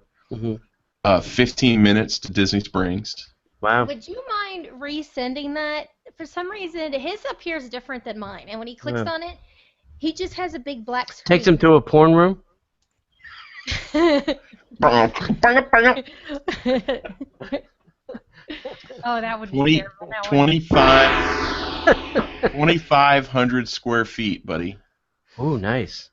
They built in the garage, and they put air conditioning in it, and that's... They put air conditioning in the garage? Yeah, and big, 10, 12-foot ceilings, so it's like... You turn it into a podcast studio. Oh, we're going to turn it into a big studio, brother. That's going to be so righteous. So, yeah, we're kind of hoping. We should know something. We should get some forward momentum sometime this week or next week. We'll know about the job. Would you move back into your old place? No, we would not. Too far? Well, if the position goes where we think it could, it would be really inconvenient. This way, just jump on I-4, hop off at the Disney Springs exit, right there. And now there's not the traffic headache that it used to be. No, a lot of I-4 is under construction in Central Florida. Not Lake Buena Vista Drive is what I'm talking about. Not yet. They haven't gotten there. They're only at Universal. Brother, I'm talking about the road that Disney Springs is on. Well, that's also going to be under construction soon. Again? Yeah, they haven't done widening it. They're only up to the part of the exit to Disney Springs. They finished that part. Now they're working from that part down.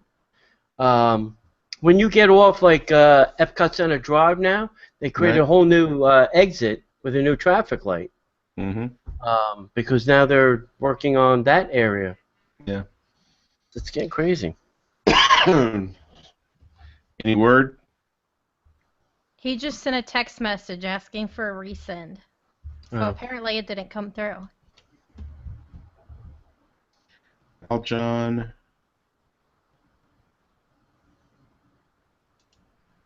I'm sending it yet again.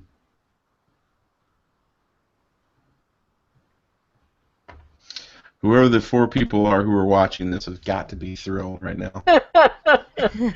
Stick with us. It'll get better. This is... Vince is watching. I know Vince is watching. He's still chirping away. Show technology issues.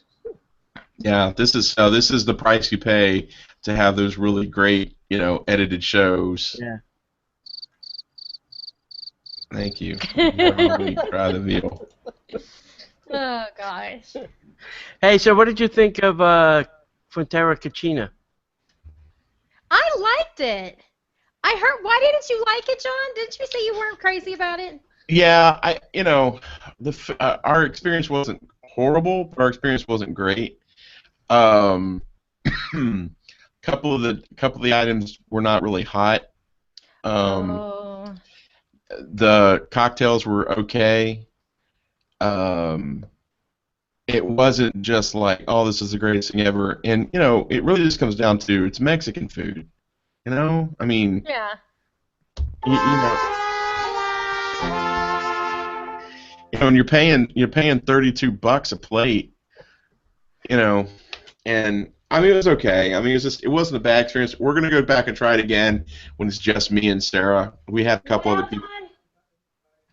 Still not getting it? Time.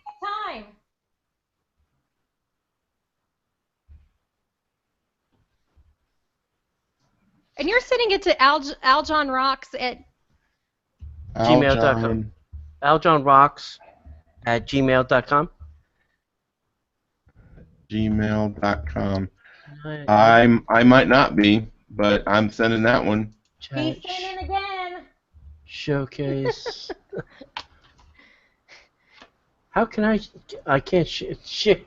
Nice, John. Oh, I forgot about the toolbox.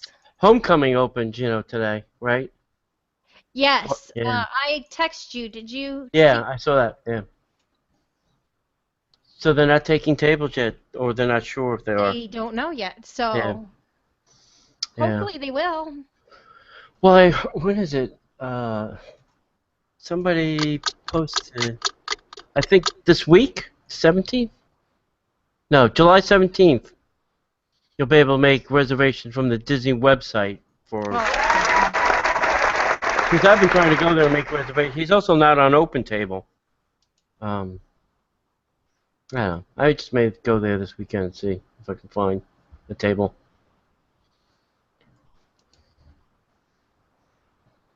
Nice stash. It's almost as good as mine. Dude, your stash is trash. Your beard is weird. My favorite is my favorite. Oh, there he is. Ladies and gentlemen. Hey. Hey. I love technology. Yes. Give me that applause. Oh, there he is. Oh, he's in the guitar room. I'm in the guitar room. I'm in the vault. That's his office. He's in the room of rock. Yeah. That's a lot of guitar, my friend.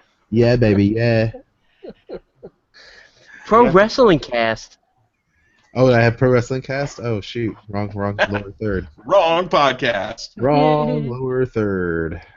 Yeah, that one's quite a different crowd. It is. Oh, yeah.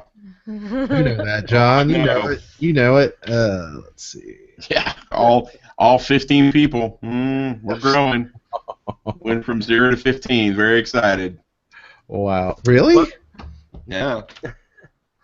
That's, well, it's probably really only, 13? There's you and Michael, right? Yeah, I'm not downloading that show. I lived it. Well, just so you know, you guys are listed in Stitcher, are you? Yeah. You are? I tried looking for you, and I could not find you on Stitcher. I'll go back and double check. We should be listed everywhere. If we're not, I'll go back and double check. We should be. You're in Google Play now too? Yeah, I think so. iTunes? If not, I'll make sure that we are. But I thought Yes. we were. That is my podcatcher Of choice. Stitcher? Podcaster of choice is Stitcher. Yeah, so that's because I can take it where if I can take it anywhere. Yeah. I prefer it. Yep. All right. So you got that list. What I thought we'd do is from that list, we can talk about things, attractions that we'd like to see possibly come to Walt Disney World. If we had our choice of any of these great things that are not currently here. Some of them are kind of repeatish things, but they are different. Like Mystic Manor in Hong Kong, I think is a little bit different, even though it's Haunted Mansion-ish. So I tried to pick things that we don't have from this list, or better versions of something that we like overlays. Or the Pirates in Shanghai looks. Oh my God! Completely better than anything we've seen, or even the Pirates in Disneyland. I still need to watch it. Pirates at Disneyland Paris was the standard for me until Shanghai opened. Yeah. Okay. So I thought that's what we'd do. Very good. All right. Hey, John, you want to start it off? Yeah. Okay. I welcome everybody. You welcome our guests. How's that? Okay. That's straight off. Well, hello, everybody, and welcome to the Disney Parks Podcast Infotainment Show. This is our extra show that we do every Friday, bringing you our opinions, some infotainment, some ideas, some thoughts about Disney Parks, and it's totally different, and I'm so excited because we have some special guests this week.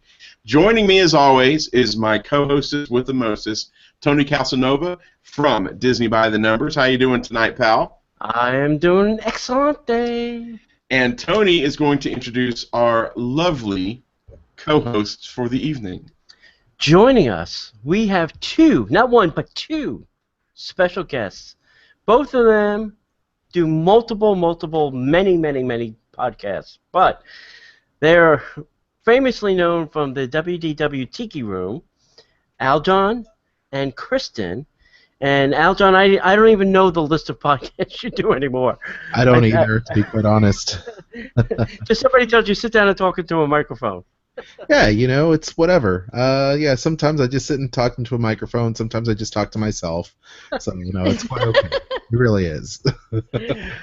And his lovely sidekick, Kristen, who is just recently down here. Correction, I'm her sidekick, Tony. Oh, okay. I wasn't gonna jump into the middle of that one, but yeah. I had to bite it off right there. And Single guy. That's what happens. Right, John? You know what I'm talking about. Single guy. That's what I'm saying. Tony, Single you guy. know what I'm talking about. Hey, I'm a single guy. It don't matter to me. You be a sidekick. And now I know why. That's right. But Kristen was recently down here. She does a great website, Dining at Disney. Has some great books and great stuff about food at Disney and other places. So thanks, both of you, for joining. Thanks for having us. All right. So the infotainment we've kind of thrown together this week is I went through and tried to find cool attractions that we don't have here at Walt Disney World in Florida, and things that we'd like to see maybe come here to Walt Disney World. So Imagineering, if you're listening, here's our list of things that we'd like to see, possibly made or even make a better version of what these current things are. Make a better version here in Florida. We have lots and lots of room. We probably have more room than all the other parks on this list combined. Right? So who wants to start it off? Anybody? Aljon, Kristen, you guys are the guests. I can go ahead and start. Okay. And I'm going to start with probably the most fun ride I've seen come out of Walt Disney World Imagineer or Walt Disney Imagineering in a number of years, and I'm going to say Tron over there at Disney Shanghai. Because that ride is exhilarating. Looks so cool. The ride vehicles are cool. The entire track looks awesome. And you're probably going to hear me say cool and awesome as well as the rest of the panelists for at least the next 40 minutes. Yeah. So I've seen it and I like it. I like what I see and I want to have one. If not, I want to experience it there in Shanghai myself. So just great technology, and it looks exhilarating. The closest I can say that maybe comes to riding a ride like this would be the inversion Dueling Dragons over at Universal. Maybe comes close, because you have kind of that start out point where we're very close together, and then you kind of, but even though the conveyance for Tron is different and very unique, okay, I love that rush of that 0 to 60 in however many seconds it is, much like Rock and Roller Coaster or California Screamin', which Kristen and I love. So we have the need for speed. And I love Tron. And if you haven't seen anything about this, I don't think Disney has anything on their site yet except the picture, which is silly. But go to YouTube and Google Tron POV or Tron Shanghai, and you'll see lots of videos. And if you could get a good one, I saw one that was kind of a POV from the front, and that was fantastic. That was a really cool experience. And it visually looks cool inside and outside the building.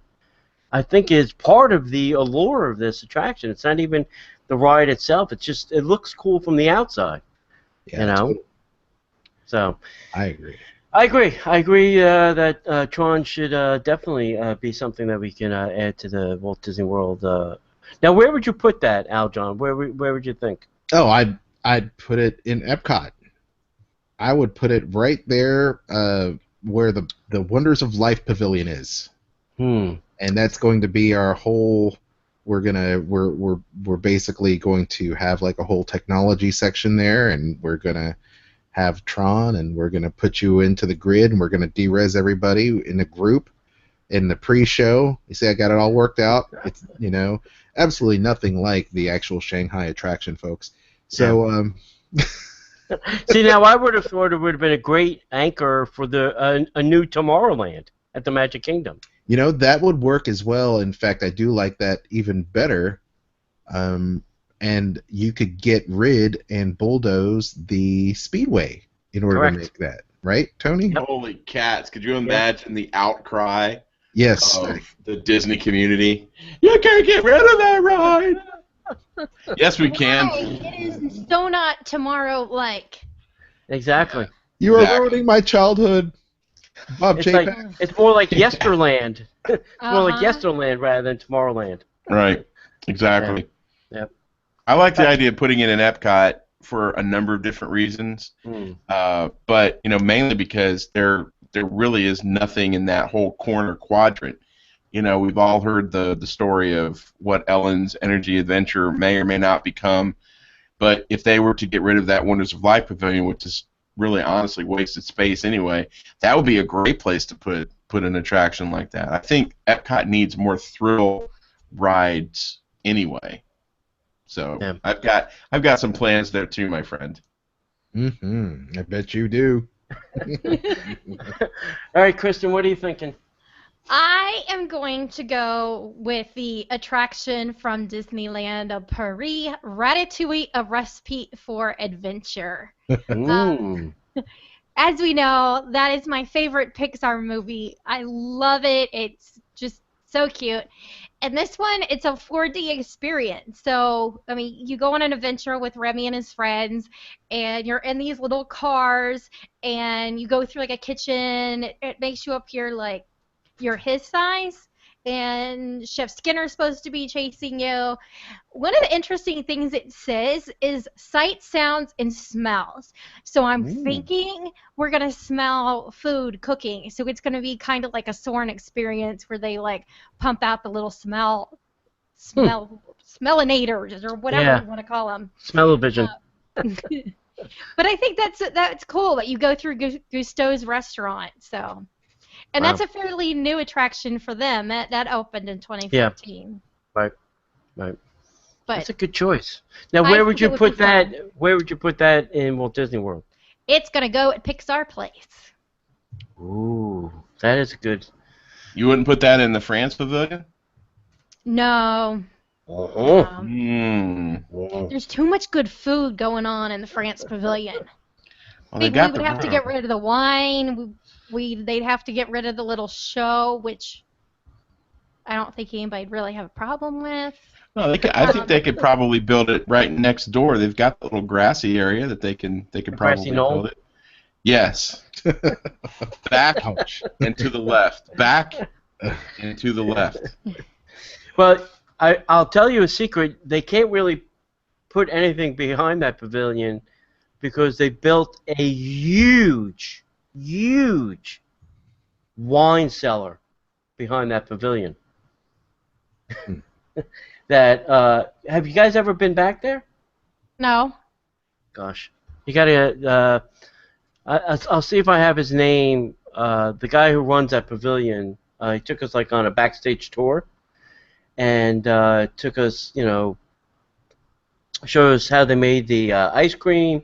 Took us back in the bakery upstairs. It's a 2-story bakery. Yeah. Took us back in the bakery, and then he couldn't show us the wine cellar, but he showed us where it is, and then he showed us on his app. There's all the cameras that are in the wine cellars, so we can watch it all day. Wow. To make sure the comings and going. He gets alerted every time the door's opened, and then it shows him the camera feed on his phone, which I thought was fun. But they couldn't put it back there. They'd have to put it somewhere else and on the side, or I don't know, somewhere else. I never Anyway. would have thought there was. That never would have crossed my mind that there'd be. Yeah, it's for the two restaurants. Yeah. That's where they store all their wines and this huge wine cellar. All right, hey John, what's your first choice? I think my first choice would be to take a classic attraction that I love, give it a little bit of a refurbishment, and give it a new theme. And I would put it in the Japan Pavilion. I would take the Matterhorn bobsleds and figure out a way to make it work with the Mount Fuji theme and drop it in Japan, because I think that Epcot needs some more rides, and that would be really cool to have a roller coaster ride in Japan. And because, it's a small space anyway, why not? I don't know what they would call it. I don't know what kind of ride vehicles they would use. But that's not my concern. My concern is just dreaming it up. So I would take the Matterhorn, put it over there, and call it, obviously shape it correctly, but, make it a Mount Fuji ride. What about Journey to Mount Fuji? Journey to Mount Fuji. Ooh. The mysterious journey. See, I thought you would have gone Stitch right off the bat. One of the Stitch attractions. Yeah, no, thrill rides. I'm just going thrill rides tonight. All right. Well, that's interesting you say that, though, because I like that idea, but if they were to do it, they must put in a smoother track. Oh, Yeah. yeah. That I won't track ride it really- anymore. That track will Would jostle a good kidney. No, I was going to say something so politically incorrect, but yes, that track will totally that track will beat you up. Yeah. Yeah, Sure. I've got a couple of scars on my knuckles where the first time I ever rode it, I was like, yeah, put your hands up, and that ride was not built for people who would put their hands up on a roller coaster. So I scraped the wall in a couple spots, and I get off the ride, and my knuckles are bleeding, and the cast member's like, "Are you okay?" And I'm like, "Yeah, I'm just stupid." Apparently, you didn't take part in the safety speech of keep your hands inside the car. Keep There's your a safety hands, speech? Arms, Yeah, feet, and legs. like inside the vehicle. Cuidados los niños. Exactly. Please stand clear of the doors. All right, I am torn between two different things. Some old school stuff from when I was a kid and some new school stuff. And I'm going to start with the new school thing, I think. I'm going to say just box up Cars Land, the entire thing. Put it in some crates, Disneyland, and just send it to us. We'll give you something better. We'll give you something different. Something we have, maybe that you want. I don't know. Maybe we'll send you the Main Street Electrical Parade again. Yeah, that seems fair. But just send us Cars Land, and I'd probably put it in the studio in Pixar Place. Mm-hmm. And now I'm not taking away Toy Story Land. I still want that, but I'm also adding a Cars Land. So I think we got some room back there. If they level that stupid cast member parking garage, I think we have some space back there. Yeah, you could They can bore out. absolutely do that. You could dig out holes for Catastrophe Canyon so you could drive through it. Yeah, exactly. But I want the whole thing because it's the whole experience. I mean, it's great during the day, and it's even better at night. Mm-hmm. I mean, the amount of neon that they've used in there, and the street signs, you just feel like you're immersed in the movie, and that's what Disney does best. When you feel like you're in the movie, then they've accomplished their goal.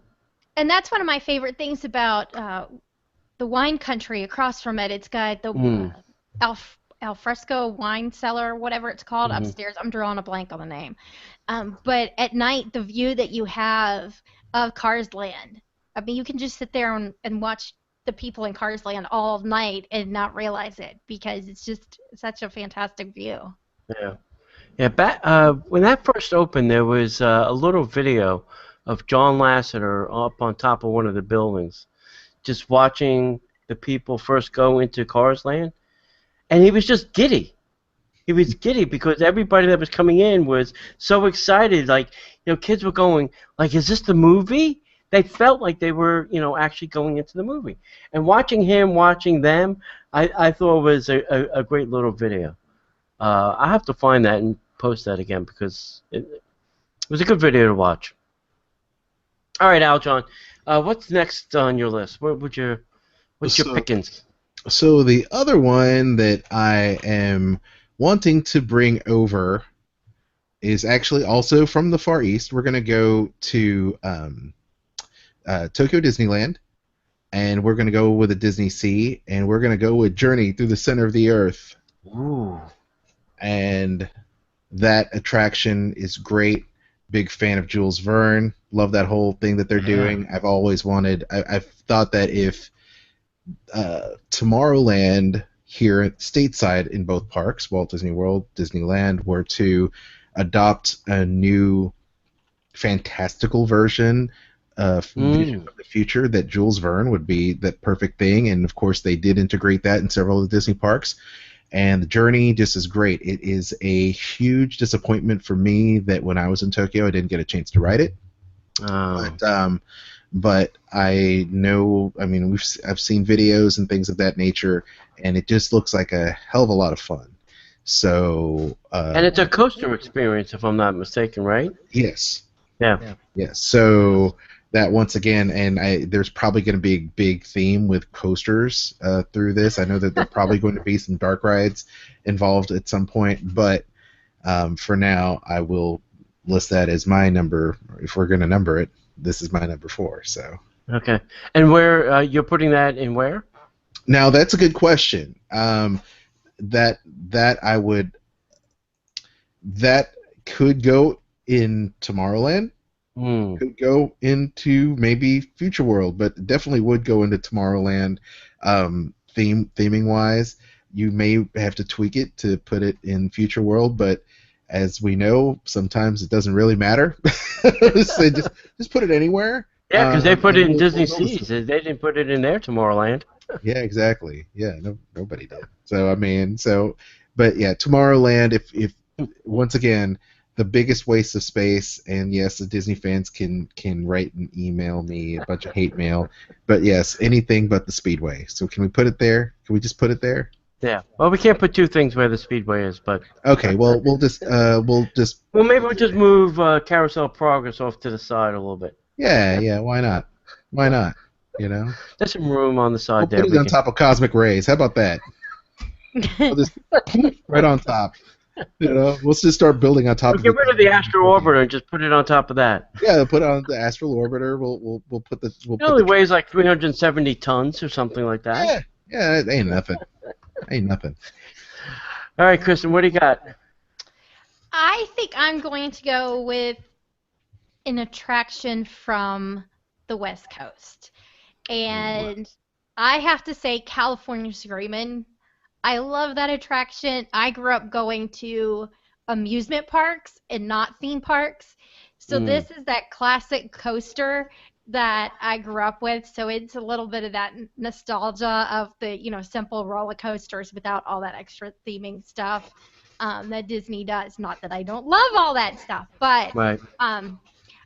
I'd like to take that, and since I really am just not a big fan of Dino Land and, the little, you've got Primeval Whirl. Primeval Hurl, as we should probably call it, and and the Triceratops Spin, and you got all the little games there, and then you have the Dino Dig site. I'm going to take all that out, and that's where that attraction's going to go, and it's going to be themed with dinosaurs.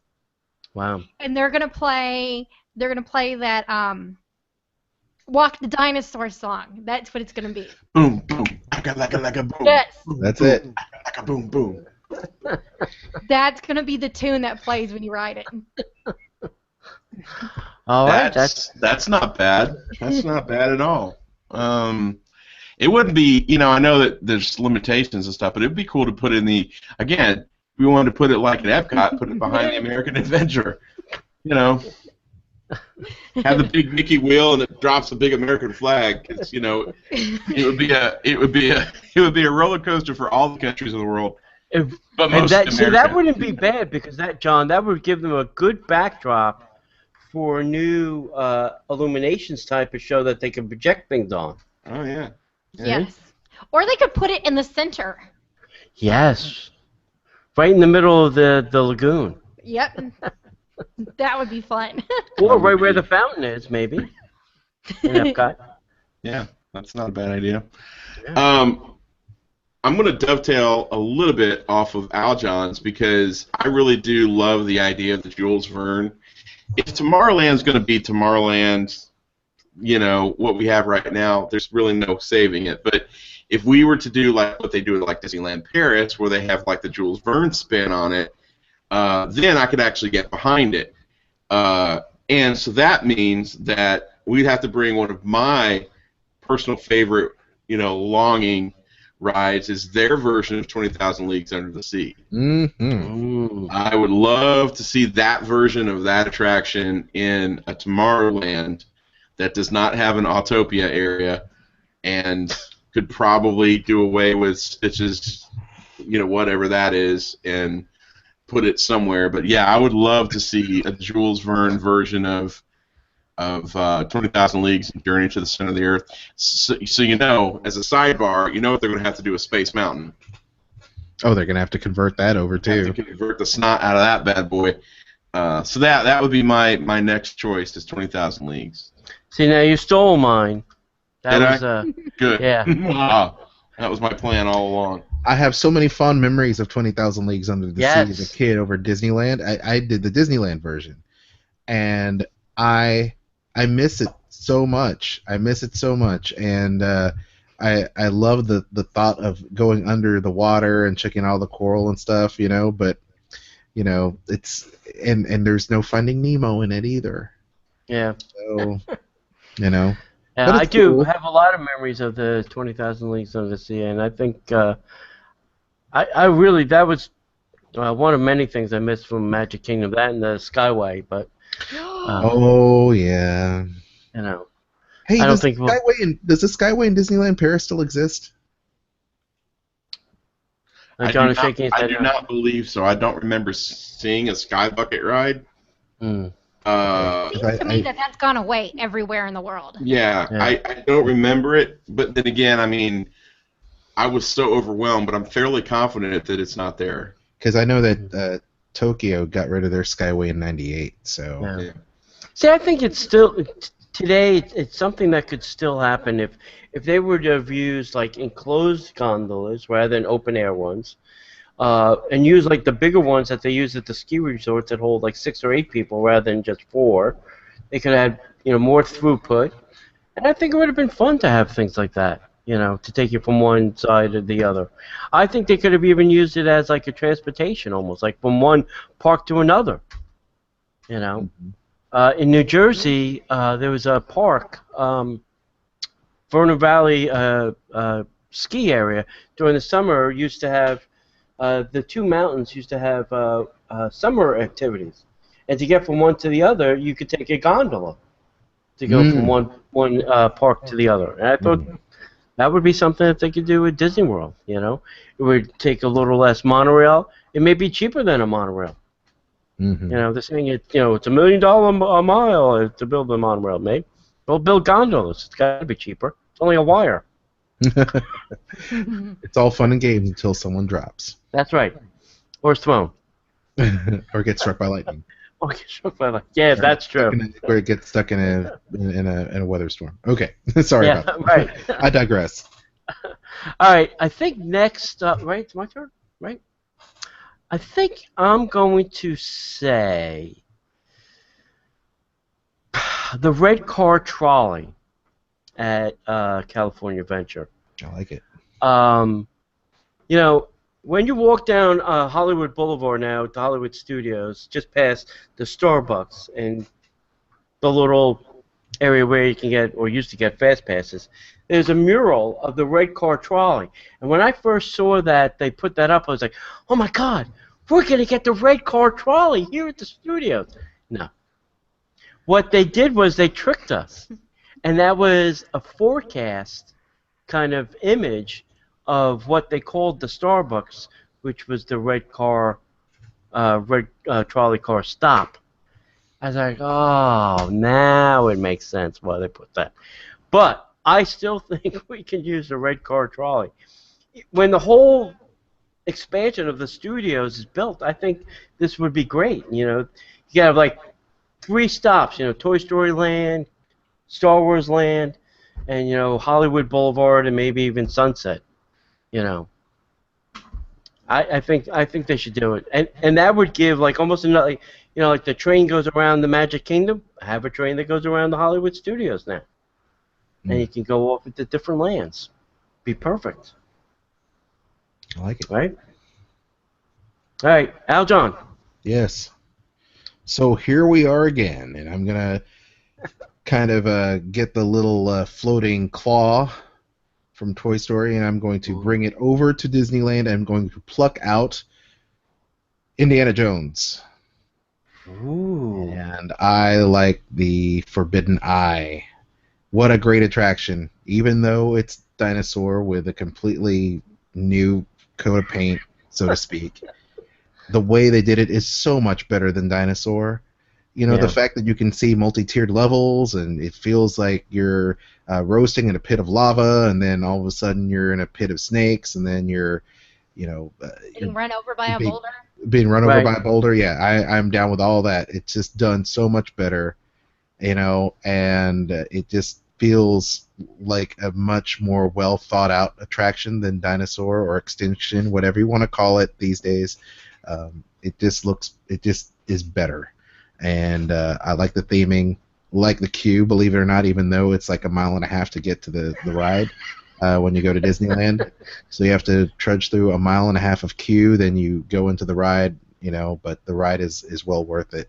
And if I were to put it in there, I'd replace the stunt show, put it in to studios, and have it right there. So you'd have another kind of e-ticket style attraction. In my opinion, it's an e-ticket attraction. Some people may not think that. That's open for discussion, but I think it would be much better there at now that Studios is not really going to be what it used to be in terms of presenting stage shows and things like that behind the curtain. Let's put that attraction in there. Yeah.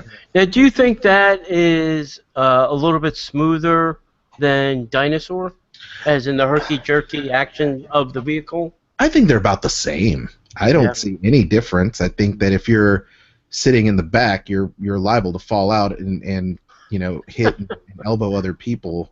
You know, more so than an NHL game, you know. So that's definitely something that I think it's just as equally as bumpy ride in both. Yeah, if you don't want a bumpy ride, the best place to sit is obviously the middle. Yeah, less likely to be tossed around. Yeah, right. Yeah. Yeah, but I thought that was always just a little bit smoother than Dinosaur.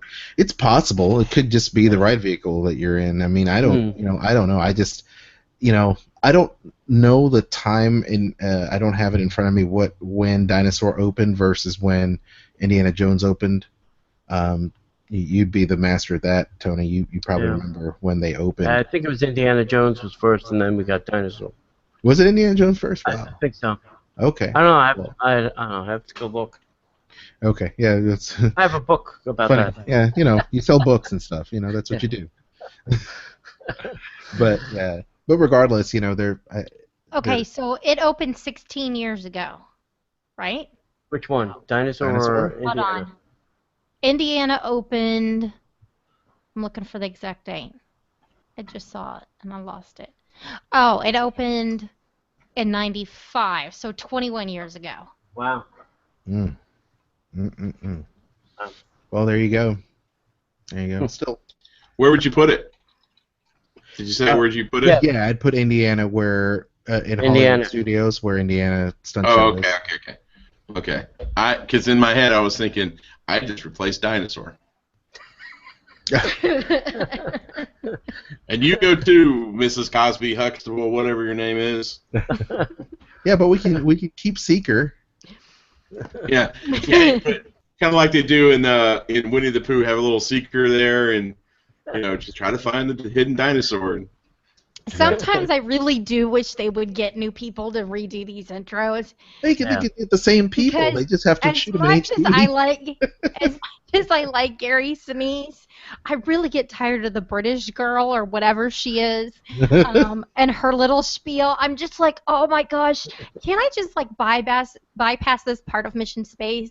I really don't need to see it for the 57th time. Well, she wishes everybody that would bypass this go ahead and bypass this experience. That would be a good podcast for another day. If we were to redo the spiels, who would we put in that place? Oh, I like that idea. That's what you should do next time. As long as what's his face stays on Soren, I'm good. We could get Mark Silverman and Stanton to come on and do the voices as we say, well, we think it should be, and then just say, all right, one of you two, any of you, one of you, and then they could do the. That's one that you cannot get rid of Silverman. That's another attraction. You can't get rid of the person. Yeah, it just wouldn't be the same. Like I said, I always thought that was really Rod Sterling. Yeah, no. Not that I thought he was alive to do it. I mean, They as I dug said it to you up. before, Tony, I thought they took the audio, like his different audio, cut it up, put it in a mixer, and made it sound like he was actually saying all those things. Imagine, if you will, my disembodied voice. It dug me up from the grave. My voice. I was sitting next to Walt's head. We're in a cryogenically frozen tank. Smithers. Smithers. Yeah. And even Kat Cressida, she can do a bunch of women's voices. So. Kat would be great. Kat is great. Okay. I was talking about her earlier tonight because I was trying to remember the name of the Black Widow bride. And it couldn't cross my mind. The only thing I could think of was Kat's name. I was like, I can think of who does her voice, but I cannot think of the name of the character. Wait a minute. I can't think of it either now. Well, I can think of her name. Look at us. Constance. Constance. Thank you. Of Because I was like, I know it's not Candace, but for some reason that name is popping in my No, head. that's a hooker's name. Ouch. Sorry, all the Candaces out there. Ouch. Send all your cards and letters to Tony Calsanova at Disney by the numbers. Oh gosh! Wow. I think Kristen, you're next. You better go before you get in trouble. Well, speaking of Kat Cressida, I'm gonna go with Phantom Manor. Oh, that was... Even though we have the Haunted Mansion, I really would like to see them bring Norman Bates' house to Hollywood Studios. I think that would be cool, but they could change it up inside. Anything that's the same or very similar to what we have in Haunted Mansion, switch it out for something else. I have news for you, Kristen. What? You know that they have the Bates Motel over at Universal Studios Hollywood, right? So?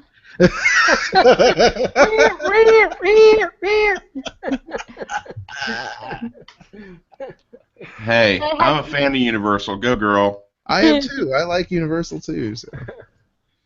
Yeah, all you can do is go past it and go, ooh, look, house. Oh, look, a This is facade. when you're going inside. Yes. But I think their Phantom Mansion is a little bit different than ours, if I'm not mistaken. John, It is. you were in Yeah, there. it's a lot different. Yeah. Yeah, Actually. from what I could tell from the images, there's a lot of different things in it. It looks cool. Well, it's tied in much like that whole area. Their Phantom Manor, that whole area of like their Adventureland thing, and then like their Big Thunder Mountain are all connected through a story, and it's great. And the Phantom Manor attraction is much darker. Like there's like, you know, simulated hanging of a skeleton, and there's, you know, not blood, but it's way darker. It's definitely got that European, you know, sensibilities when it comes to death and that kind of thing. So it's a lot more fun attraction, a little bit more adult attraction. I think that a Phantom Manor-esque attraction at Hollywood Studios would make perfect sense. What would be really cool is if there's some way that they could bring in like non-Universal classic monsters, even if they did like a 50s horror movie mansion and did the Like same the old Mummy. concept. Yeah, non-Universal. So you can't do Dracula, you can't do the Mummy, you can't do Wolfman. Frankenstein, you can't do the Wolfman, but you can do, or the Creature from the Black Lagoon, but you can do those old 50s style sci-fi horror monsters, and you can always do a vampire. But that would be cool. I would really get into that. I think that would be something that would be very helpful. You know, but they've got the Tower of Terror. But another scary attraction would still be pretty cool over Hollywood Studios. Yeah. Well, Raleigh Crumpet said that the Haunted Mansion was supposed to be a lot scarier originally. It was supposed to have, you know, House of the Weird. Yeah, the House of the Weird and all that kind of stuff. And then Mystic Manor in Hong Kong is, I think, even a better version, and our friend Steve Stanton does the voice over there. So, good. Lord Mystic. Yeah, Lord Mystic. You know, every time I'm at Disneyland and I'm walk near the Mark Twain and you hear the voice go off, every time I hear it, I'm like, it's Steven! Take a ride on the riverboat. Yeah. I think it's time to have him back on. We haven't had him on in a while. Yeah.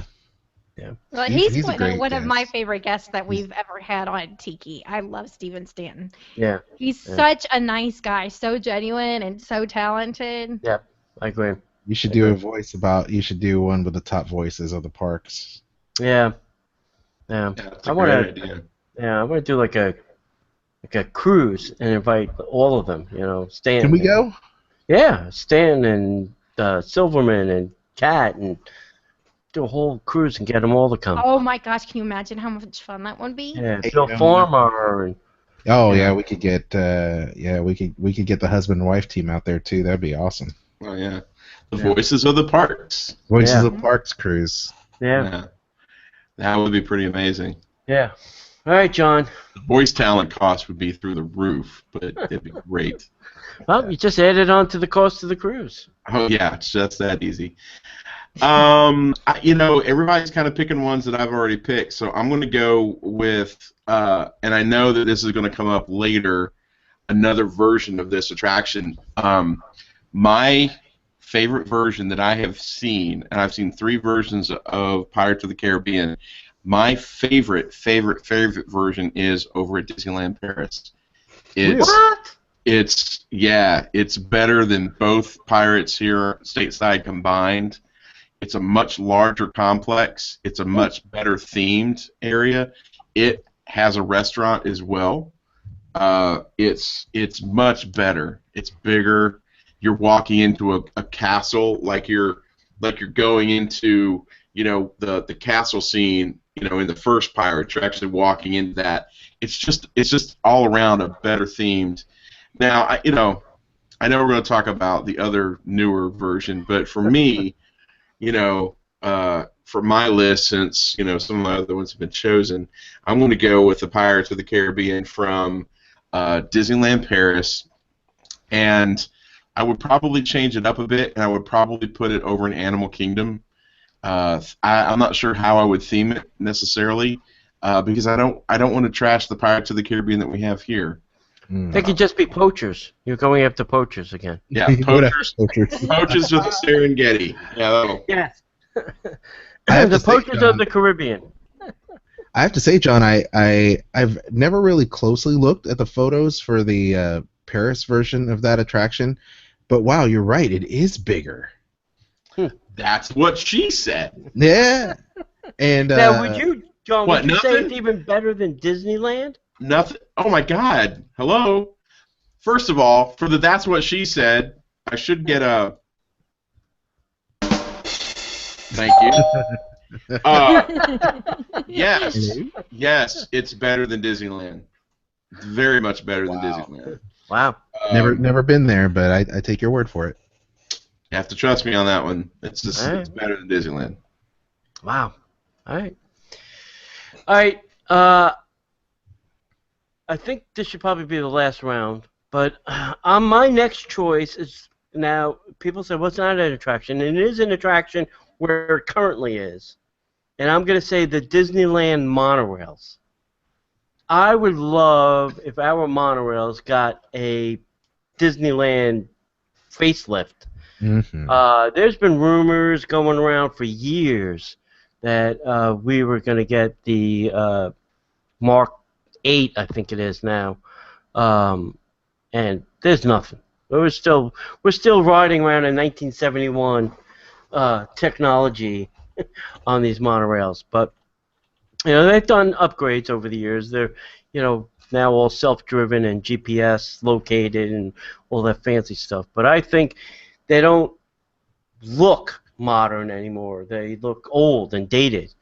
And then ones at Disneyland are fantastic. They're great looking. They're modern. They're sleek. Yeah. Gosh, I would love to ride in the front of one again.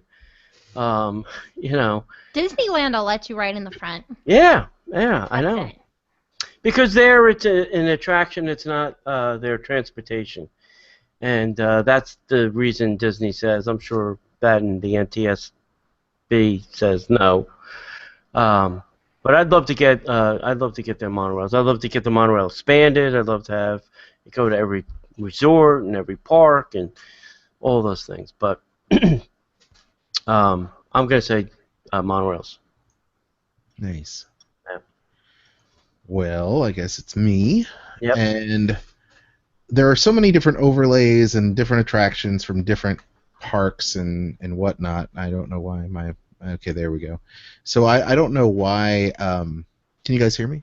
Yep. Okay. For some reason the camera's not moving. So I don't know why. I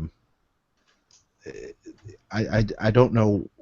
I don't know how this would be able to work. I don't know what type of miracle needs to happen, but I would love for Hyperspace Mountain to be at Disney World. I would love that. I could have said Nightmare Before Christmas overlay because I love that. I think that's brilliant. I think it's awesome. There's so many different attractions, but my God, do I want Star Wars and that Hyperspace Mountain overlay so bad. It looks awesome. The soundtrack is amazing. The projections are great. Where the TIE fighters come in and start attacking you while you're going through the little, your little vortex and stuff. I mean, just is so neat. And I've always liked the way the Disneyland Space Mountain looks and feels, because it got the update versus ours. So very smooth. It's very smooth. It's much like Tokyo. The Tokyo is awesome too. And it has music. In a better way, yeah. And I do like the Tokyo one actually better. It's my favorite Space Mountain that I've ridden out of all the three. But I do like the fact that Disneyland has the Hyperspace Mountain overlay. I think it's brilliant. I think it's a great, update to that ride that brings Star Wars into Tomorrowland. So that would be mine. Yeah, and it's really a shame, and the excuse of that's a park and this is a destination in Florida, but it's really a shame that they don't do some of those overlays here because I think it would be part of the allure of, hey, if you come during the Christmas season or the Halloween season or whatever, we have these special overlays. I think it would draw more people even to the park, rather than saying, oh well, we can't do it because we got to shut it down and you got to do it and then you got to take it down. Come on, we're used to refurbishments. I mean, things go down all the time, Mm-hmm. So what's the big deal? Just take it down for a week and is it that much screaming and yelling that people would be doing? Oh, I can't go to Space Mountain, it's closed. Well, it's closed. Too bad. Should have planned your trip better. Well, even if they decided to shut down for a day or just do it over time during off hours, they're installing projections and projection screens. I mean, come on, man. I mean, you can do that, and overall, it would enhance the overall attraction. At the end of the day, they don't do the overlay. They just project other stuff on it, like asteroids and whatever. So it's cool. Right. Come on, if my little Christmas wheel thing that you put in front of your house has 20 different things, I'm sure you can find something besides asteroids. Right? I can go to Lowe's and get a 3D projector to do so. Yeah, exactly. All right, Kristen, what's up? What's next? Oh, I think what I'm gonna go with is the overlay for the Haunted Mansion during the holidays, because I really like that movie, and that's something I want to see, and it's not convenient for me to take a trip out to California in November or December. And they don't keep it through January. If they kept it for a month longer, I could deal with that. I did get to see part of the one that they do for It's a Small World. Right. Because it was only the outside they had taken down when I went, not this past January, but the January before. But I really want to see. I've heard it's amazing. So that's what I want. I want them to, even if they don't do it every year, do it every third year or something. Shut the attraction down for long enough to do that. If that means you have people working in there 24 hours a day, so it's not, taking as long to complete, then just do that. You have lighting. Right. So that's what I want. I really want to see Nightmare Before Christmas. I'm with you. I've not seen it. Has anybody actually seen it? I've heard it's spectacular. With the overlay for Nightmare Before Christmas, I did in Tokyo. Ooh. And it was magnificent. Let me tell you, even in all Japanese, it was wonderful. It was absolutely wonderful. I mean, I can't tell you, going to Tokyo Disneyland during the Christmas season, especially when Final Fantasy came out, was amazing. Wow. Wow, yeah. It was cool, man. I want Kristen to go, but she gets a little claustrophobic, so. Wow. Yeah, I'm people claustrophobic. Yeah, well, being on a plane for 24 hours will do that to you. Man, be nice if I need my personal space. I don't need everybody. I don't need to feel your breath on my neck. I start feeling people breathing on me, and that's not. You need to fly like Air Emirates, where you get your own little room. And you just close It's not the airplane part of it. It's the country. I need like a little bubble thing that goes around me. Well, that ain't gonna happen. So close. That's not gonna happen. No, ain't gonna happen. Unless you have that. I saw that video of that person who put like an inner tube on in order to make sure they had space between them and other people. That's hilarious. Wow. That's funny. Yeah. All right, John.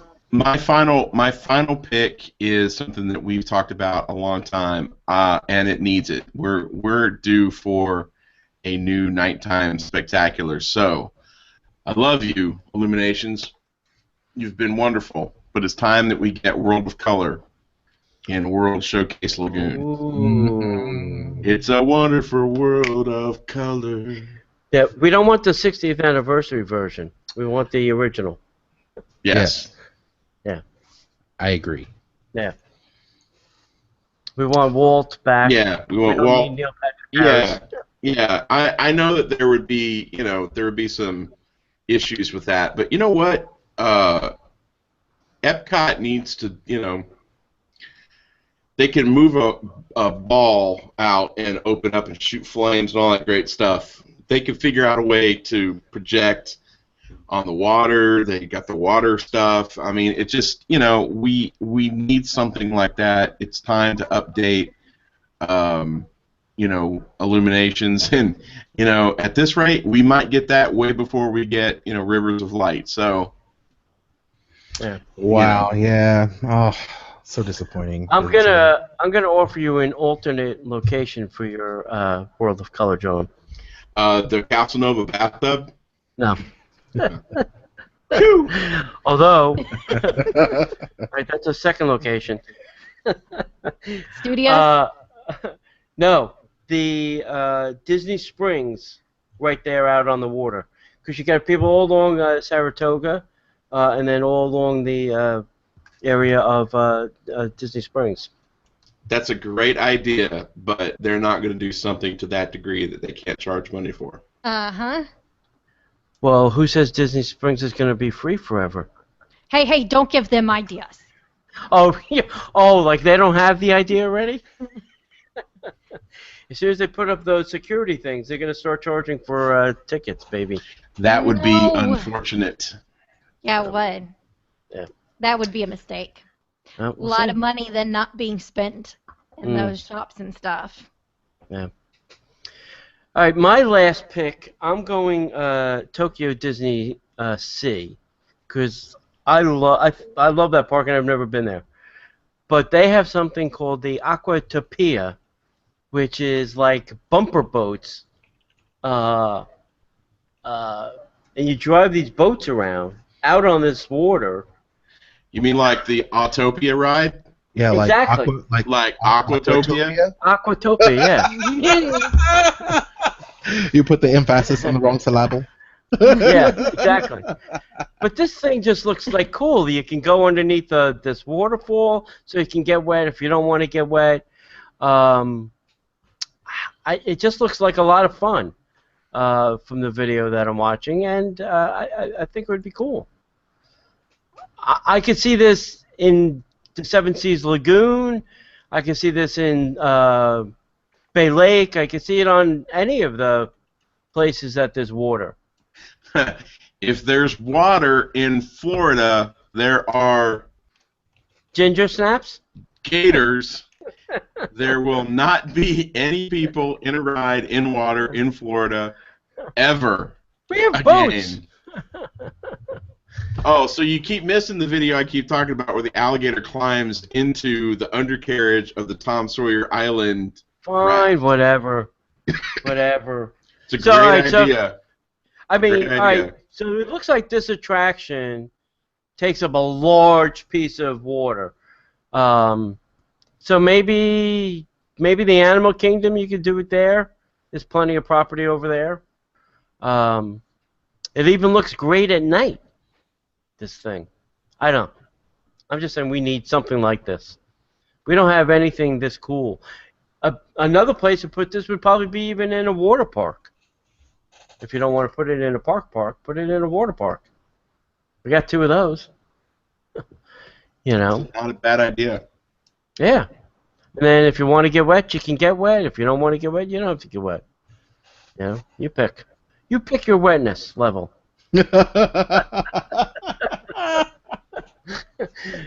Not so wet, very wet, medium Tony, wet. you ever get that not so fresh feeling? Moist, that. damp, That's a slightly moist. That's why I wear Depends for that not so wet feeling. I don't know. That's what I'm saying. All right, this show's taking a wicked turn. All right. Any other last words, final comments, final thoughts? Anybody? I like the Nobody? list. I can't You wait like to those? go on YouTube and watch these examples on YouTube. They're great. Good We stuff. need these attractions. We need more attractions in Walt Disney World. We need more attractions at Epcot. So Disney, if you're listening, please. Yeah. I do think that. I mean, I do think we've been slow to get newer attractions lately. I'm not going to talk about Avatar because it's not done yet. So taking Star Wars. 400. Yeah, or Star Wars Land or Toy Story Land. But it seems like they're only putting like 1 or 2 new attractions in the new lands. From what we can see so far. So I don't know. It just seems like it's slow going. But We need some new attractions because there's been so many new restaurants that I'm having difficulty keeping up with all the places. It's like I go home and a place opens and I'm like, no, why didn't it open like a week earlier? When we're talking about Universal, for shame, right? yeah, We're talking about Universal. I wanted to take my little claw and literally pick, the Harry Potter worlds and put them into Disney because that was something I would just like, hey, can we go cross park? Because I just go ahead and take the claw and just lift everything Harry Potter out of out of there and put it in Disney. Yeah. That may be another podcast. Things we'd like to steal from Universal. That would be one of them. That would be one of them. If we were to do something like that, I would like to take all of Cedar Point and just drop it and be the 5th gate at Walt Disney World Resort. Yeah. There you go. Yeah, they just opened up. No, that's what we need. We need to do sometime is a trip to Cedar Point. Oh yeah. Yes. Yeah. I haven't been in so long that I am in desperate need of some thrill rides like those. So Cedar Point, if you happen to be listening, feel free to send press passes our way, courtesy of the Disney Parks podcast. And we'll all go there and we'll broadcast live from that place. Yeah, sure. We will cover your park like the fine morning dew. Only better. Yeah, I don't hear any Cedar Park podcasts. Maybe we should start one. Yeah, right.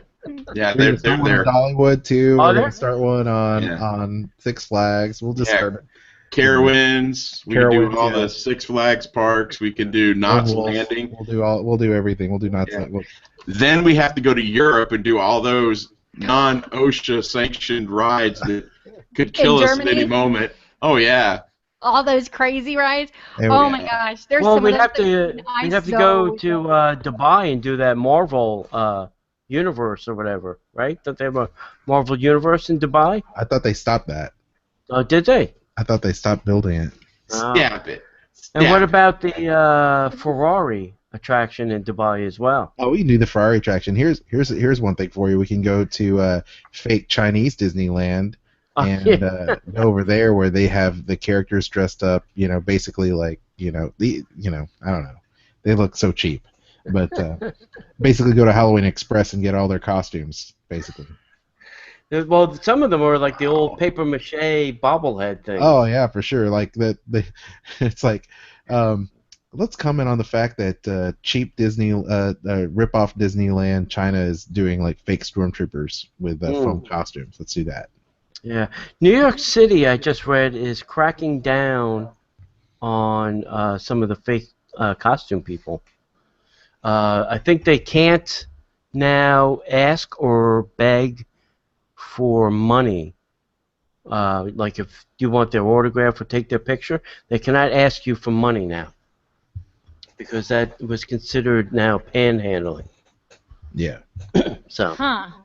I'm sure they've implemented that at the Chinese theater too. Yeah. Well, there goes my career choice. Yeah, I know. What were you going to dress up as, John? I was going to dress up as the slave Princess Leia. Nice. Or Jabba the Hutt. I can do both. I can do both. I'll go as George Jetson. John's going to start dancing to that thong. No, brother. No. Yeah, no, that's not going to happen. No, Tony, you're going to go as the guy from Toy Story 2, the toy collector. Yes. That's you. That's Tony. Al's Toy Bar. Oh my gosh. Tommy Cheetos and everything. You have Cheeto powder on you and everything. That's awesome. Or cheesy poofs. You're going to have cheesy poof powder all over you. That's the cheesy poofs. We were going to do that one Halloween at one of the Halloween parties, all dressed as Toy Story characters. Nobody Yeah. ever wanted to do it. So, Well, all right, kids. Let's try it. Yeah, that's true. That is another good show. I think we've had a lot of fun. We want to thank our two awesome guests, Aljon and Kristen. So, Aljon, you want to tell everybody the many places they can find you? Oh no, they just need to check out WDW Tiki Room on Twitter and Facebook. You can follow me too at JediMouseketeer.com. All the social media is there, and listen to all of our great podcasts. We've got WDW Tiki Room, Kristen and myself. It's very much a kind of like entertainment tonight. We do a lot of celebrity interviews and red carpets and cool stuff regarding Disney, Marvel, and Star Wars. And our adult podcast for fans that like a little bit of that live edge to it, we've got WDW After Dark. And that is also available at WDWAfterDark.com, iTunes and YouTube, and where other fun podcasts can be found. Yep. And Kristen? You can find me at diningatdisney.com. The Dining at Disney podcast is available on iTunes, so you can download that. And on social media, everywhere except for YouTube, it's Dining at Disney. Gotcha. What do you want on YouTube? The Dining at Disney. The Dining at There's Disney. nobody who has Dining at Disney, but it wouldn't let me take it because it said it was taken. So I think YouTube was a little confused that day. So That's not uncommon. All right. Please go check them out. They both have great content on both their sites and podcasts and things like that. And that's it, kids. As we say around here, we will see you in the parks.